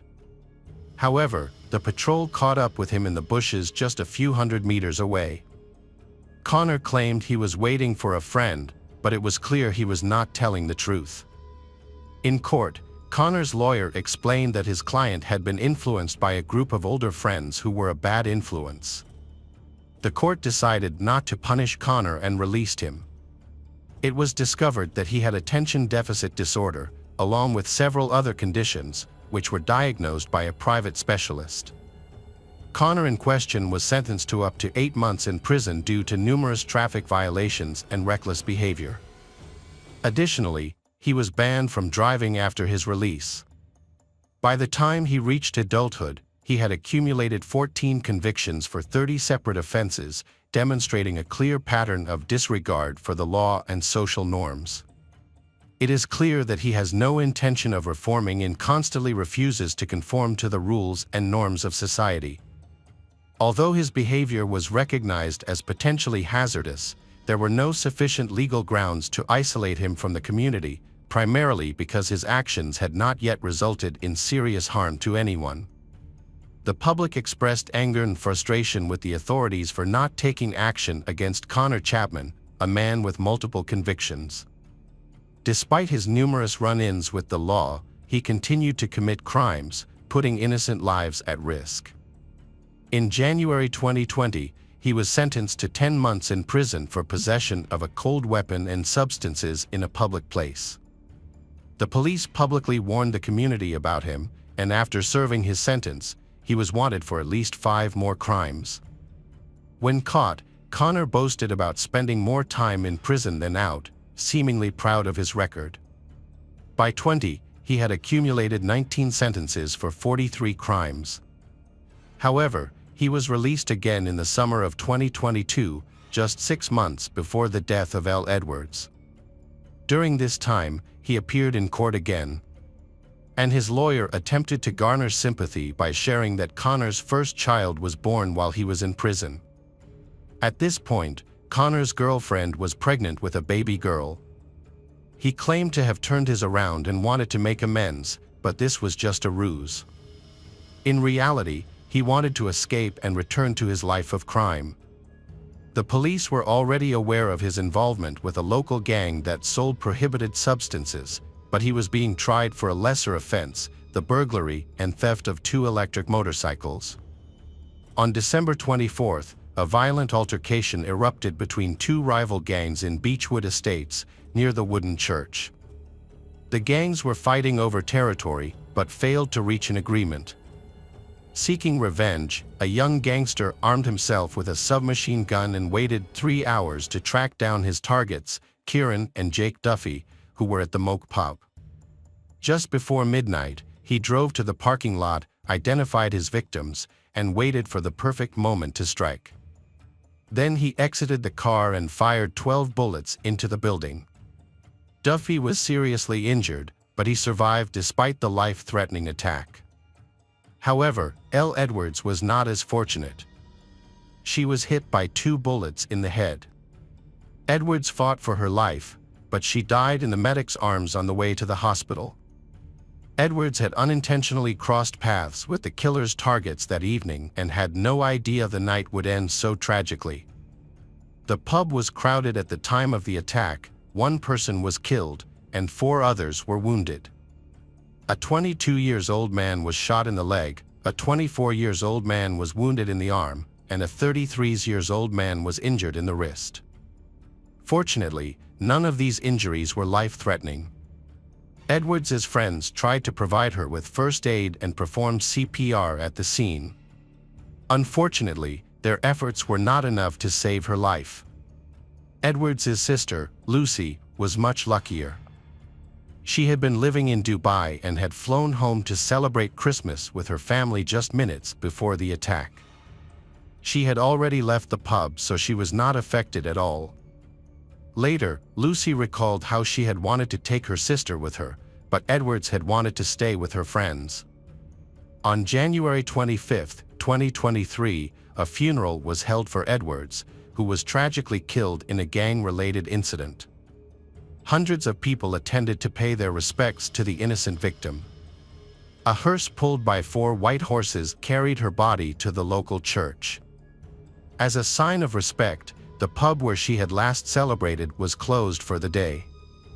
The pub's owner also shared a message of support for her family on social media. Connor Chapman was subsequently charged with multiple offenses, including murder. It was discovered that Connor had an accomplice, 20-year-old Thomas. A video recording was found on Thomas during the searches, made shortly before the attack. In the video, Connor is seen handing over a weapon and stating his intention to settle accounts with someone. After the attack, Connor and Thomas hid the stolen Mercedes together, planning to dispose of it later. Although the murder weapon was never found, DNA traces from the killer were detected on one of the shell casings. It became clear that Connor had loaded the weapon before the attack, as evidenced by the presence of red gloves found at his house, which were visible in CCTV footage from Moke. After committing the crime, Connor and Thomas abandoned their car and ordered a taxi under a false name to throw off investigators. They used the taxi service to cover their tracks. At approximately 5 a.m., they went back to the location where they had hidden the car in order to take additional steps to cover their tracks and hide their involvement. Thomas Nord was found guilty of all charges in July 2023 and received a 9-year prison sentence. The relatively lenient sentence was due to his limited prior criminal history compared to Connor. Jake and Kieran, members of the local Beechwood gang, were wounded during the attack but managed to survive. Given their gang affiliation and the ongoing conflict with a rival group, the violent incident was not unexpected. It became known that on December 23, 2023, Connor Chapman's group, including Kieran and his friend, were attacked and beaten by another individual from the same group. Although they did not receive serious injuries, this incident occurred just a day before they were attacked with firearms. At the time, they seemed to view the beating as a random altercation and subsequently went to a pub to relax. After the shooting incident, while the shooter, Connor, awaited sentencing for the murder of an innocent victim, Kieran and his friend were already imprisoned. Kieran received a 27-month sentence for attacking members of a rival criminal group and an additional 9 months for the fight. His friend was sentenced to 2 years and 9 months for a similar offense. It appeared that Kieran and his friend were attempting to avenge the attempted murder. As a result, prohibitive court orders were issued against them, imposing various restrictions. Although this approach did not prevent the gang from engaging in further criminal activities, it did provide a basis for more severe punishment if they continued to disregard the court orders. The public was outraged that gang members received lenient sentences despite committing multiple crimes. It became clear that the existing bans were ineffective in maintaining public safety. For instance, Connor was banned from visiting the area where the pub was located, but he still managed to steal a car and enter the pub despite having a driving ban. During the trial for L. Edwards' murder, Connor attempted to dispute the claim that he was the person seen in the CCTV footage. He claimed that at the time, he was at home wrapping Christmas gifts. Nevertheless, sufficient evidence was collected to expose the facts. The hearings lasted 3.5 weeks, exposing all the incident leading up to the attack. It was discovered that the motive behind the attack was a turf war between 2 rival gangs. Connor had no connection to L. Edwards, he was completely indifferent to her fate, as well as the fate of the other innocent people in the bar. He was driven solely by uncontrolled rage.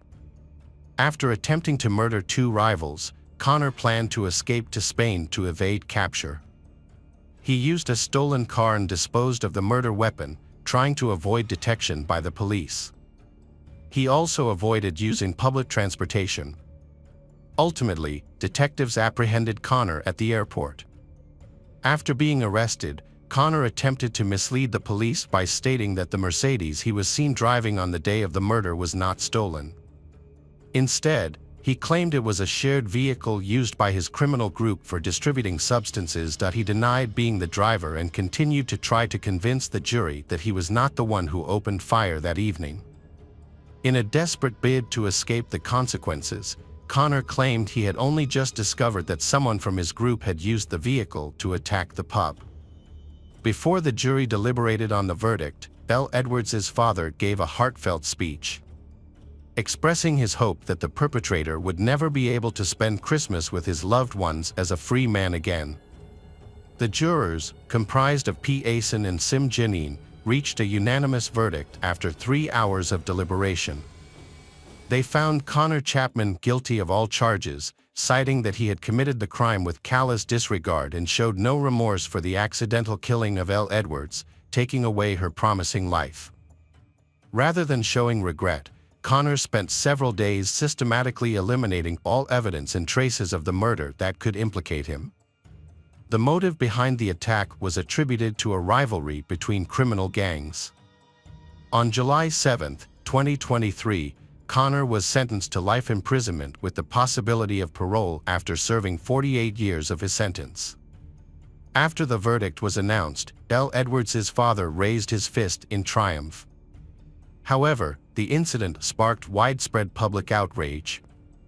The city's residents felt unsafe knowing they were caught in the middle of a turf war between rival gangs.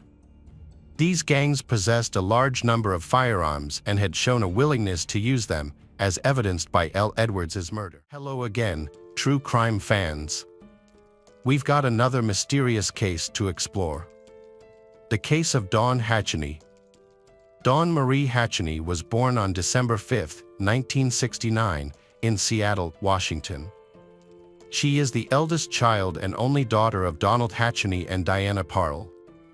Her father worked in a shipyard, while her mother was a homemaker. Dawn grew up with her 3 brothers, Dennis, Darren, and Derek, in Bremerton, Washington.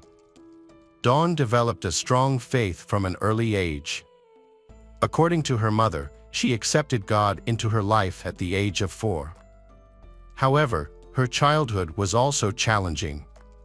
Her parents struggled with anxiety and depression, which often led to frequent conflicts at home.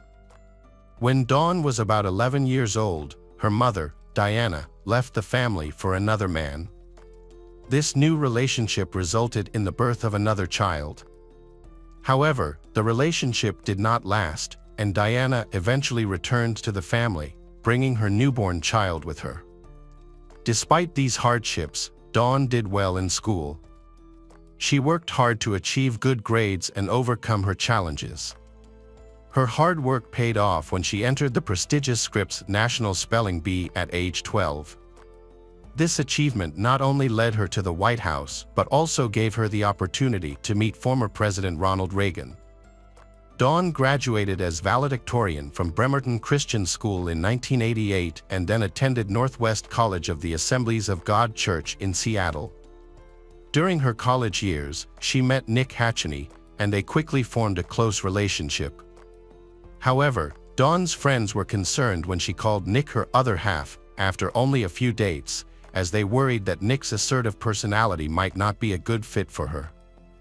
They wanted Dawn to find someone who would be unwaveringly supportive and emotionally committed. Nick grew up in Poulsbo, Washington, and his childhood shared some similarities with Dawn's. However, his family life was difficult. His father, Dan, was often distant and busy with work, leaving Nick feeling neglected. Nick's mother, Sandra, was busy with home daycare and foster care, which left Nick feeling like he was not a priority to her. He even felt that his mother favored his biological siblings and adopted children over him, leading Nick to believe that she hated him. Nick struggled with the emotional distance between his parents, especially his mother's long-term depression and his father's lack of attention. As a result, Nick lacked emotional support and connection from his family, which had a profound impact on his life. Despite his isolation, Nick found comfort and faith in the Bible and Christianity, which boosted his confidence during his teenage years but occasionally led to social isolation due to his growing self-assurance. Nick and Dawn first met in college. Initially, Dawn's friends found it strange that she liked Nick because his personality was completely different from hers. She was outgoing and confident, while Nick was not. However, as Dawn spent more time with Nick, she began to change. She was no longer the confident, independent, and driven person she once was. Instead, she became shy and indecisive, often agreeing with Nick's decisions even when they were not right for her. Although their relationship seemed unhealthy, their love for each other remained strong. Nick proposed to Dawn on Alki Beach in 1990, and they were married on April 20, 1991. As newlyweds, they moved to Bremerton, where Dawn worked as a loan officer and Nick became a youth pastor at Christ Community Church on Bainbridge Island near Seattle. Nick had always aspired to be a youth pastor at Christ Community Church, where he had previously had a good relationship with a pastor named Smith. However, Nick gradually drifted away from Smith when he found doctrinal agreement with Pastor Robert Billy Craig. Robert saw in Nick as nothing more than a tool to carry out his plan to overthrow Smith and take complete control of the church as senior pastor. Meanwhile, in 1997, Dawn and Nick faced housing problems due to frequent moves, living in houses they had renovated and sold. Dawn dreamed of having a family and a stable life. To solve this problem, Nick found a house in need of repair in East Bremerton and planned to move in, renovate it, and make it their home. However, the purchase and repair of the house put Nick and Dawn in debt. Although their relationship appeared perfect, with Dawn being Nick's supportive and accommodating wife, there were hidden problems that no one saw. Dawn even joked that if she and Nick broke up, Nick would stay with her instead of moving back to his parents' house. Meanwhile, Nick continued to borrow money from church members, putting him further into debt. He embarked on an ambitious project to start a Christian youth camp. Although the project was financially taxing, Nick committed to it because he had a strong desire to do so. Nick's story was closely related to Sandy Glass, a parishioner of Christ Community Church. When Nick was trying to find the right land to build his youth camp, Sandy confirmed once again that he had great ambitions. Sandy Glass's life had been full of ups and downs. She had faced many hardships in her life. Her first boyfriend died of an unknown illness, her father died in a construction accident, and her brother struggled with drug addiction. She married Jimmy, a carpenter, but their financial situation was strained because the family depended entirely on Jimmy's income while Sandy stayed home to care for the children. Sandy also struggled with her spending habits, often living beyond her means. This led to frequent arguments between her and Jimmy. These arguments sometimes caused Jimmy to express his frustration by yelling or withdrawing from the situation. To resolve their marital conflicts, Sandy and Jimmy sought help from the church and attended marriage counseling sessions coordinated by Nick. Nick had been the church's marriage counselor for many years. However, some parishioners filed complaints with Pastor Robert about Nick's counseling style. They were upset that Nick often asked personal questions and ignored other important issues. His discussions often focused on sexual issues, ignoring other aspects of marriage. Despite this, church members trusted Nick because he had the support of their former pastor, Smith. They felt that Nick would not have been entrusted with this role if he were not trustworthy. In the fall of 1997, Pastor Robert replaced Smith as senior pastor. Smith and his wife then left to do missionary work in Africa. Jimmy's parents, who were also church members, disagreed with his decision to seek church counseling. They were skeptical about Nick's qualifications and experience in guiding their son's marriage. When Nick focused primarily on Sandy, they became even more concerned because they felt he should focus on both of them equally. The relationship between Nick and Sandy went beyond the boundaries of a normal mentoring relationship. They spent too much time talking on the phone, meeting at church, and even outside. This made Jimmy's parents feel that their relationship was inappropriate as they interacted frequently and acted intimately. Pastor Robert's wife, Pamela, also noticed Nick's behavior and spoke to him privately. She expressed her concerns about his inappropriate behavior and advised him to focus on his own marriage. When complaints about Sandy and Nick's relationship arose, Robert had to intervene. He warned Sandy that her relationship with Nick was unacceptable and needed to end immediately. However, Sandy felt that she had a special connection with Nick. She wrote a letter to Robert, expressing her anger and frustration. In the letter, she stated that she felt Robert did not trust her. The relationship between Sandy and Nick had a negative impact on those around them. Dawn and Jimmy, along with Jimmy and Sandy's children, felt hurt by this. At one point, one of their children told Jimmy that Sandy and Nick had talked about Nick becoming their new father when Jimmy died. At church, Dawn began to share her grief with her friends. She told them about her financial situation and her desire to have children, but Nick was against the idea. By the end of 1997, Nick was romantically involved with several women besides Sandy.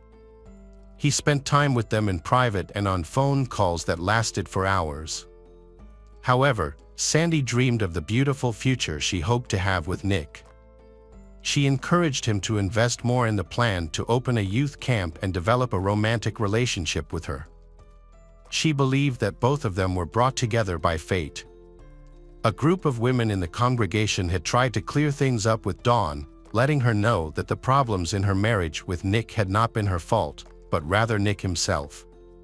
However, her life had not turned out the way she had expected when she had married him. Back on Christmas, Dawn had woken up feeling unwell.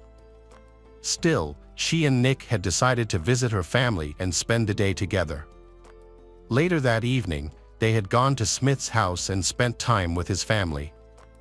Early the next morning, the 26th, Nick had planned to go hunting with Lindsay Smith's daughter and her friends. Before leaving, Nick had met his friends at the Hood Canal Bridge in Jefferson County. After a few hours in the woods without catching anything, they had decided to return and have breakfast at a local diner around 9 a.m. While everyone was eating, Nick had suddenly become concerned and said that Dawn and he had not opened their Christmas presents. Around 9:30 a.m., Nick had left the diner and returned home. At 10 a.m., he had discovered that his wife had died in a fire. Investigators had discovered that the fire had initially started in Nick and Dawn's bedroom due to a faulty space heater. The space heater had burned fiercely and quickly spread due to the presence of newspapers and wrapping paper in the room. The situation had been made worse by the presence of multiple propane tanks on the floor. There had been a surprising detail in the story. Less than an hour earlier, Nick had told his friends at the diner that he and Dawn had not opened their Christmas presents. However, when he had spoken to the authorities, he had said that they had opened the presents the night before. Nick had explained that his wife, Dawn, had been feeling unwell and had gone to bed. He also had said he had received a propane tank as a Christmas gift. Because they had frequently renovated their home, they had to use a space heater during the winter. This type of heater often lacks modern safety features, leading to fires and deaths. The police had found no evidence that Nick's story had been false. As a local pastor, Nick had been well respected in the community and there had been no reason to suspect him of any involvement in his wife's death. Nick's congregation had tried to support him during what they had believed was a difficult time. Pastor Robert had suggested a way to try to ease Dawn's grief through prayer. However, Nick had rejected the idea, saying he had wanted Dawn to not experience any more pain. This rejection had surprised Pastor Robert, as Nick had previously been actively involved in church activities, including exorcisms. Mary Glass, Sandra's mother-in-law, had soon become suspicious of Nick's role in Dawn's death. She had thought that Dawn's death had not been an accident. She had urged her husband to contact the police to investigate, but this had not happened. Shortly thereafter, the police had determined that Dawn's death had been an accident and the case had been turned over to Nick's insurance company. Nick had received a large sum of money from his life insurance policy. This had been a bit strange to his friends and family, but they had later understood that Nick and Dawn's large debts and Nick's desire to build a youth camp had made him need the money. Some church members had found Nick's way of grieving for Dawn unusual, but they had not voiced their concerns because they had thought that people process grief differently. The church community then had held a celebration of Dawn's life, where family and friends had gathered to share stories about her and remember her life. During the celebration, Nick had shown remarkable composure throughout the funeral. Additionally, friends who had been helping clean Nick's house had discovered pictures of Dawn hidden in the back of a closet. This had suggested that Nick had wanted to remove memories of Dawn. Nick also had begun to show a cold and indifferent attitude towards many people, including some church members, neighbors, and friends. Nick's behavior had become even more suspicious when he had quickly developed a close relationship with Dawn's mother, Diana, under the guise of mourning his widowhood. This had shocked and outraged many. Even Pastor Robert could not stand Nick's behavior and had asked him to leave Christ Community Church.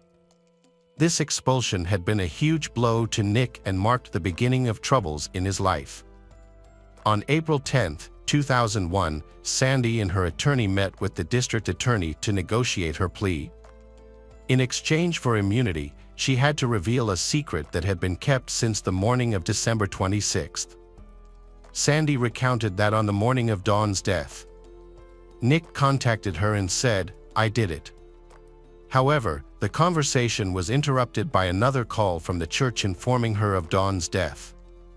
After the call ended, Sandy turned to Nick to clarify what he meant, but Nick simply said, "It's over, it's over." After several weeks, Sandy confronted Nick.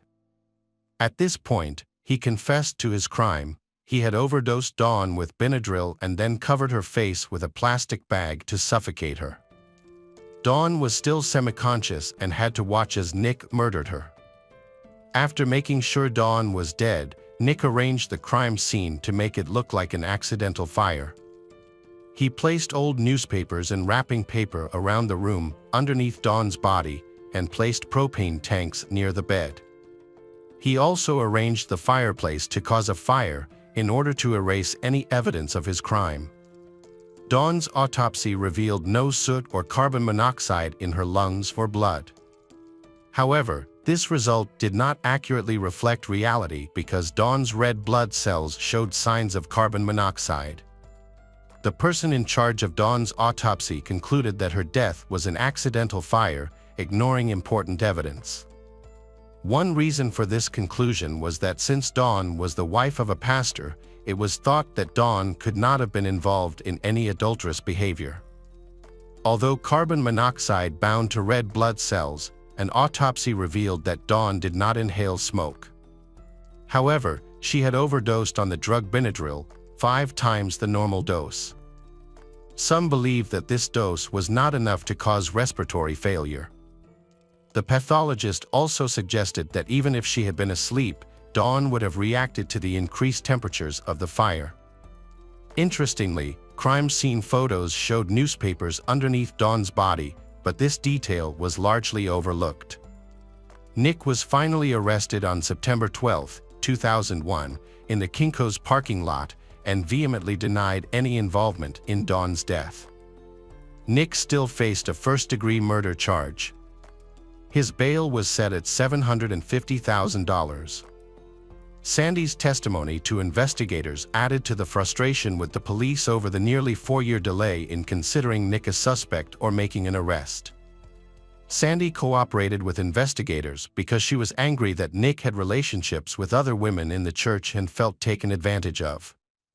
She believed that God did not approve of their relationship and that therefore Dawn's murder was against God's will. Church members who were questioned described Nick's strange behavior and inappropriate relationships. They also expressed frustration that he did not buy Dawn a tombstone after receiving the life insurance money. On September 17, 2001, Nick appeared in court and pleaded not guilty. He alleged that the church had cursed him and that Pastor Robert was a much more evil influence than the police could understand. Nick's trial then began. Nick was initially charged with first-degree murder, but the charges were amended to aggravated first-degree murder, which carried a sentence of life in prison without parole. Witnesses who testified included women who had relationships with Nick and several church members who had confided in him. They provided information that helped the jury better understand Nick. They had shared details of experiences they believed involved visions and direct messages from God, but in reality, Nick had used these to rationalize and manipulate others. Smith's daughter testified, describing how she had been introduced to Nick through her father and how Nick had taken advantage of her during her teenage years. The sexual relationship between her and Nick had begun shortly after Dawn had died and continued until she had moved away about a year later. Doctors and forensic experts had also testified, noting that Dawn's body had contained important clues regarding the events of that day. However, these clues had been ignored because Nick had been a pastor. Although there had been no signs of soot or carbon monoxide, which would have been unusual for a living, breathing person in a fire, the defense had vigorously contested these allegations. They had focused their efforts on portraying Nick's ex-partner, Sandy, as a jealous and vengeful man who had fabricated the accusations when he had discovered Nick's affairs with various women. On December 26, 2002, 5 years after Dawn's tragic death, the jury had deliberated for a day before finding Nick guilty of aggravated first-degree murder. At his sentencing hearing on February 7, 2003, Nick had addressed Dawn's friends and family, asserting his innocence but expressing remorse for his actions and sharing his sorrow for their loss. Nick had acknowledged that Dawn had deserved better treatment and had been sentenced to life in prison.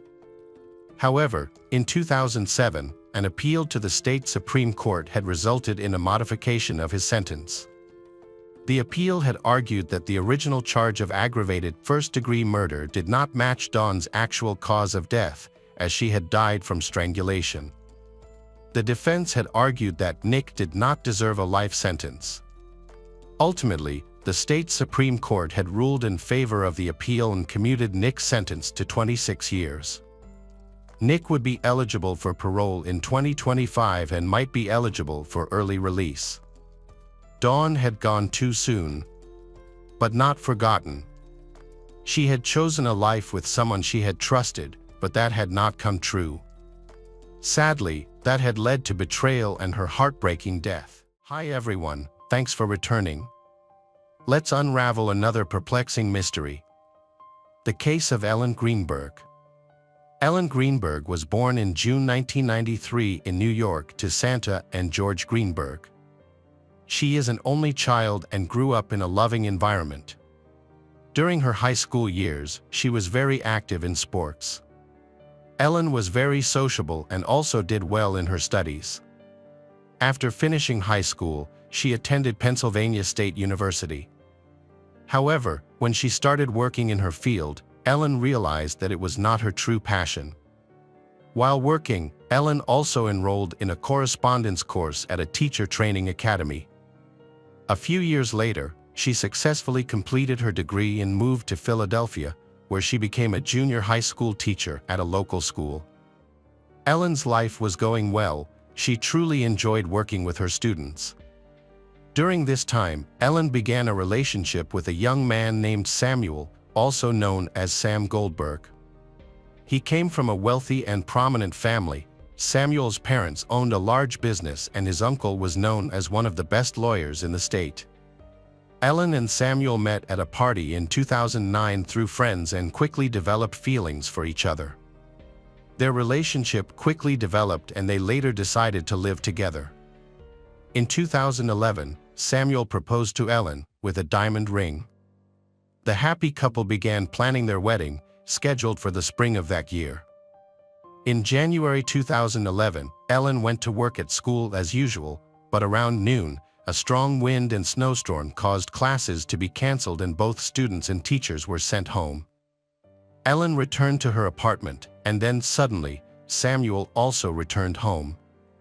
At 5 p.m., Samuel decided to go to the gym in their apartment complex. Samuel was gone for less than an hour, but when he returned, he found the apartment door locked from the inside and could not be entered. Samuel knocked loudly on the door and called Ellen's name. He then tried calling and texting Ellen, but there was no response. Samuel went down to the first floor to ask the security guard for help. Samuel explained the situation and asked the guard to open the door first. But the guard said that it was against his rules because he could not leave his post. Samuel then returned to his floor. He banged his shoulder on the door and on his first try, he broke the latch. It was very quiet inside. When he entered the kitchen, he saw a horrifying scene of Ellen lying on the floor, leaning against the cupboard door, her body stabbed multiple times and her clothes soaked in blood. Samuel quickly called an ambulance. When asked to check Ellen's pulse, Samuel hesitated and kept wondering if he really needed to do so. After a moment of silence, Samuel suddenly said that there was a knife protruding from Ellen's chest. Police arriving at the scene were surprised to find the door locked from the inside with a bolt, which Samuel had pushed open with his shoulder. There was no sign of forced entry or any intruder in the room. Nothing had been stolen from the apartment. During Ellen's autopsy, there were no signs of struggle or any attempt to defend herself, suggesting that the incident occurred suddenly and the victim had no time to react. Ellen's autopsy found about 20 stab wounds of varying depth, the fatal stab wound to her heart. Ellen struggled with anxiety and panic attacks. The situation became so severe that she sought the help of a psychologist. The initial assumption of the police, before the autopsy, was that Ellen had committed suicide. Ellen's therapist prescribed 2 anti-anxiety medications, which she took regularly. The psychologist confirmed that the medications would not affect Ellen's mental state or lead to thoughts of death. Despite her anxiety, Ellen never voiced such thoughts. Additionally, Ellen's friends and colleagues noticed that after she and Samuel began living together, her behavior began to change. Along with becoming anxious and restless, Ellen's parents also noticed similar strange behavior. 3 weeks before the tragedy, Ellen told her mother that she wanted to quit school, give up everything, and move back in with her parents. Her mother was surprised by this and assured Ellen that she could come home at any time. After the couple moved in together, Samuel began to act violently toward Ellen, leaving her fearful and reluctant to speak up. Ellen's psychologist noted that Ellen had difficulty expressing her feelings and experiences. It seemed as though she wanted to reveal something important, but fear held her back. The lack of care in the examination of the crime scene and body, as well as the subsequent investigation, was astonishing. Many important details, events, and evidence were overlooked or lost, making it impossible to reconstruct the full details of the incident. Initially, there were no defensive wounds on Ellen's hands. Many bruises were found on her body, and the degree of healing suggested that they had occurred several weeks ago. Samuel claimed that these injuries could have been caused by playing sports. However, Ellen's parents said that their daughter had not been to the gym or the playground for quite some time. Soon after the investigation began, the possibility of suicide was raised. Ellen had approximately 20 penetrating wounds of varying depths, and forensic analysis showed that 10 of these wounds were from the back. If Ellen had been attacked from behind and suffered serious injuries, even if they did not kill Ellen immediately, they would have likely limited her ability to move and resist. It is highly unlikely that someone would inflict such wounds on themselves and then stab themselves deep into the heart, leading medical experts to question the cause of death. The investigation still did not result in criminal charges. As there was no trace of a stranger in the apartment, nor any sign of self-defense. Although the victim's wife or partner is often the prime suspect in these cases, Samuel was never a suspect. No charges were ever brought against Samuel, and he was only questioned at the police station on the day of the incident, along with his uncle, a prominent lawyer. The events of that day were reconstructed entirely from Samuel's account, which was sometimes unclear. But he attributed his confusion to stress. Neighbors reported only that they heard knocking and screaming from Samuel when he could not get into the apartment and was trying to call Ellen. Samuel claimed that he asked a security guard for help, that the security guard accompanied him down the stairs, and that the security guard witnessed Samuel kicking down a door. However, the security guard denied this claim, claiming that he never left his post. Regardless, the police did not look into the matter further, considering it irrelevant. Only a surveillance camera leading to the gym was examined, which showed Samuel walking toward the gym and then returning. Samuel may have escaped by another route and then returned to the gym the same way. However, his alibi was not investigated, and witnesses who confirmed that Samuel was working out were not sought. The police officer who responded to the call noticed that Samuel was acting unusually, even though he was screaming and crying loudly. The expert suspected that he was faking his panic and anxiety. Importantly, before calling the police, Samuel contacted his parents and his uncle, a lawyer. His uncle arrived at the apartment before the police arrived to give a statement. Samuel went to the police station with his uncle. Furthermore, the next day, Samuel returned to the sealed apartment with his uncle to retrieve some personal belongings. Samuel took 2 laptops, a phone, and a tablet from Ellen. A few days later, the police decided to examine the devices and discovered that their search history included topics related to suicide.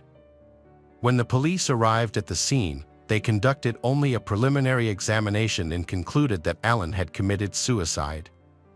Despite new information that later emerged, the police refused to change their verdict. The sequence of the injuries remains unclear, but it has been confirmed that the final wound was to the heart. The medical examiner found this odd and decided to investigate further. They sent a sample of Ellen's spine to a specialist who could assess the condition of the spinal cord. If the spinal cord was damaged, it would indicate that Ellen was paralyzed and could not have stabbed herself in the heart. Soon after, the police suddenly changed their minds and stopped the investigation, stating that, according to the report, there was no spinal cord injury. However, this conclusion was not added to the case file. It was also not noted that although there were many serious injuries on Ellen's body, there was very little blood, suggesting that someone might have wiped it away. No one actively looked for any signs of blood that had been wiped away. Additionally, the apartment's trash bins had not been checked, meaning any potential evidence inside was lost forever. Samuel's family, who were the first to arrive on the scene, notified Ellen's parents of their daughter's death. Ellen's family, who lived several hundred miles away, quickly arrived on the scene. Ellen's parents received no clear explanation of what happened that night involving Ellen. They were given only vague conclusions and were told that no criminal investigation would be initiated. Ellen's parents then chose to conduct an investigation, bringing in independent experts. Shortly thereafter, a private investigator contacted them and offered to assist them for free, as he wanted to shed light on this puzzling case. The detective examined the evidence and concluded that Ellen's body had been moved after her death. He also discovered smears on the floor that looked like drag marks. Additionally, when reviewing the case, the security guard recalled that Samuel, who had asked for help, was wearing a tracksuit and said he had just come from the gym, when in fact he was wearing boots. Despite this new evidence and witness testimony, Ellen's parents were once again denied a criminal case and no further investigation was conducted. Ellen's parents were not allowed access to important case files. 4 years later, a young police officer joined the unit as an assistant prosecutor. After learning about this unusual unsolved case while in college, he decided to look into the archives to uncover the truth. His attention was drawn to the wound at the back of the head, which might have been the first sign that Ellen had been attacked from behind when she was not expecting it. He was concerned to note that there was no spinal cord injury, but there was no official document to prove it. He assumed it was lost somewhere in the archives. He later formally requested a copy of the document from the forensic center, and it turned out that no one had ever come to such a conclusion and the body had not been examined for spinal cord injury. A fragment of the spine was surprisingly preserved and could be re-examined. An independent specialist assessed it and found that the spinal cord had sustained damage in multiple areas, indicating that Ellen could not have caused any additional injuries to herself. The findings were submitted to the police, but after reviewing them again, they decided not to pursue criminal charges. In 2018, the medical examiner concluded that Ellen had inflicted all 20 of her injuries on herself. The investigation reached a dead end. In their grief, the parents hired a new lawyer and together they gathered all the previously undocumented documents, evidence, facts, and witness statements. In 2019, they filed a new lawsuit against the medical examiner and the police. The following spring, the case was accepted and settled, but the trial never took place due to the global pandemic. Due to negligence by the police and medical examiners, important evidence was lost forever. Ellen's parents created a social media page to track the progress of the investigation, sharing official documents, new information, and updates. Ellen's family, friends, and colleagues are convinced that she could not have killed herself, especially not in such a brutal way. In the summer of 2022, the case was dismissed again, and Ellen's parents successfully appealed to the district attorney's office, where a new prosecutor took over. The investigation was restarted 11 years after the tragic events, but to this day it remains unsolved. During the first year after the tragedy, Samuel tried to keep in touch with Ellen's family. However, he did not participate in their investigation and refused to communicate with the police. He seemed to have no interest in the case, as Samuel accepted Ellen's death as a suicide. Samuel got married a year later. He and his wife moved to another state and cut ties with Ellen's family. They are now raising 2 children together.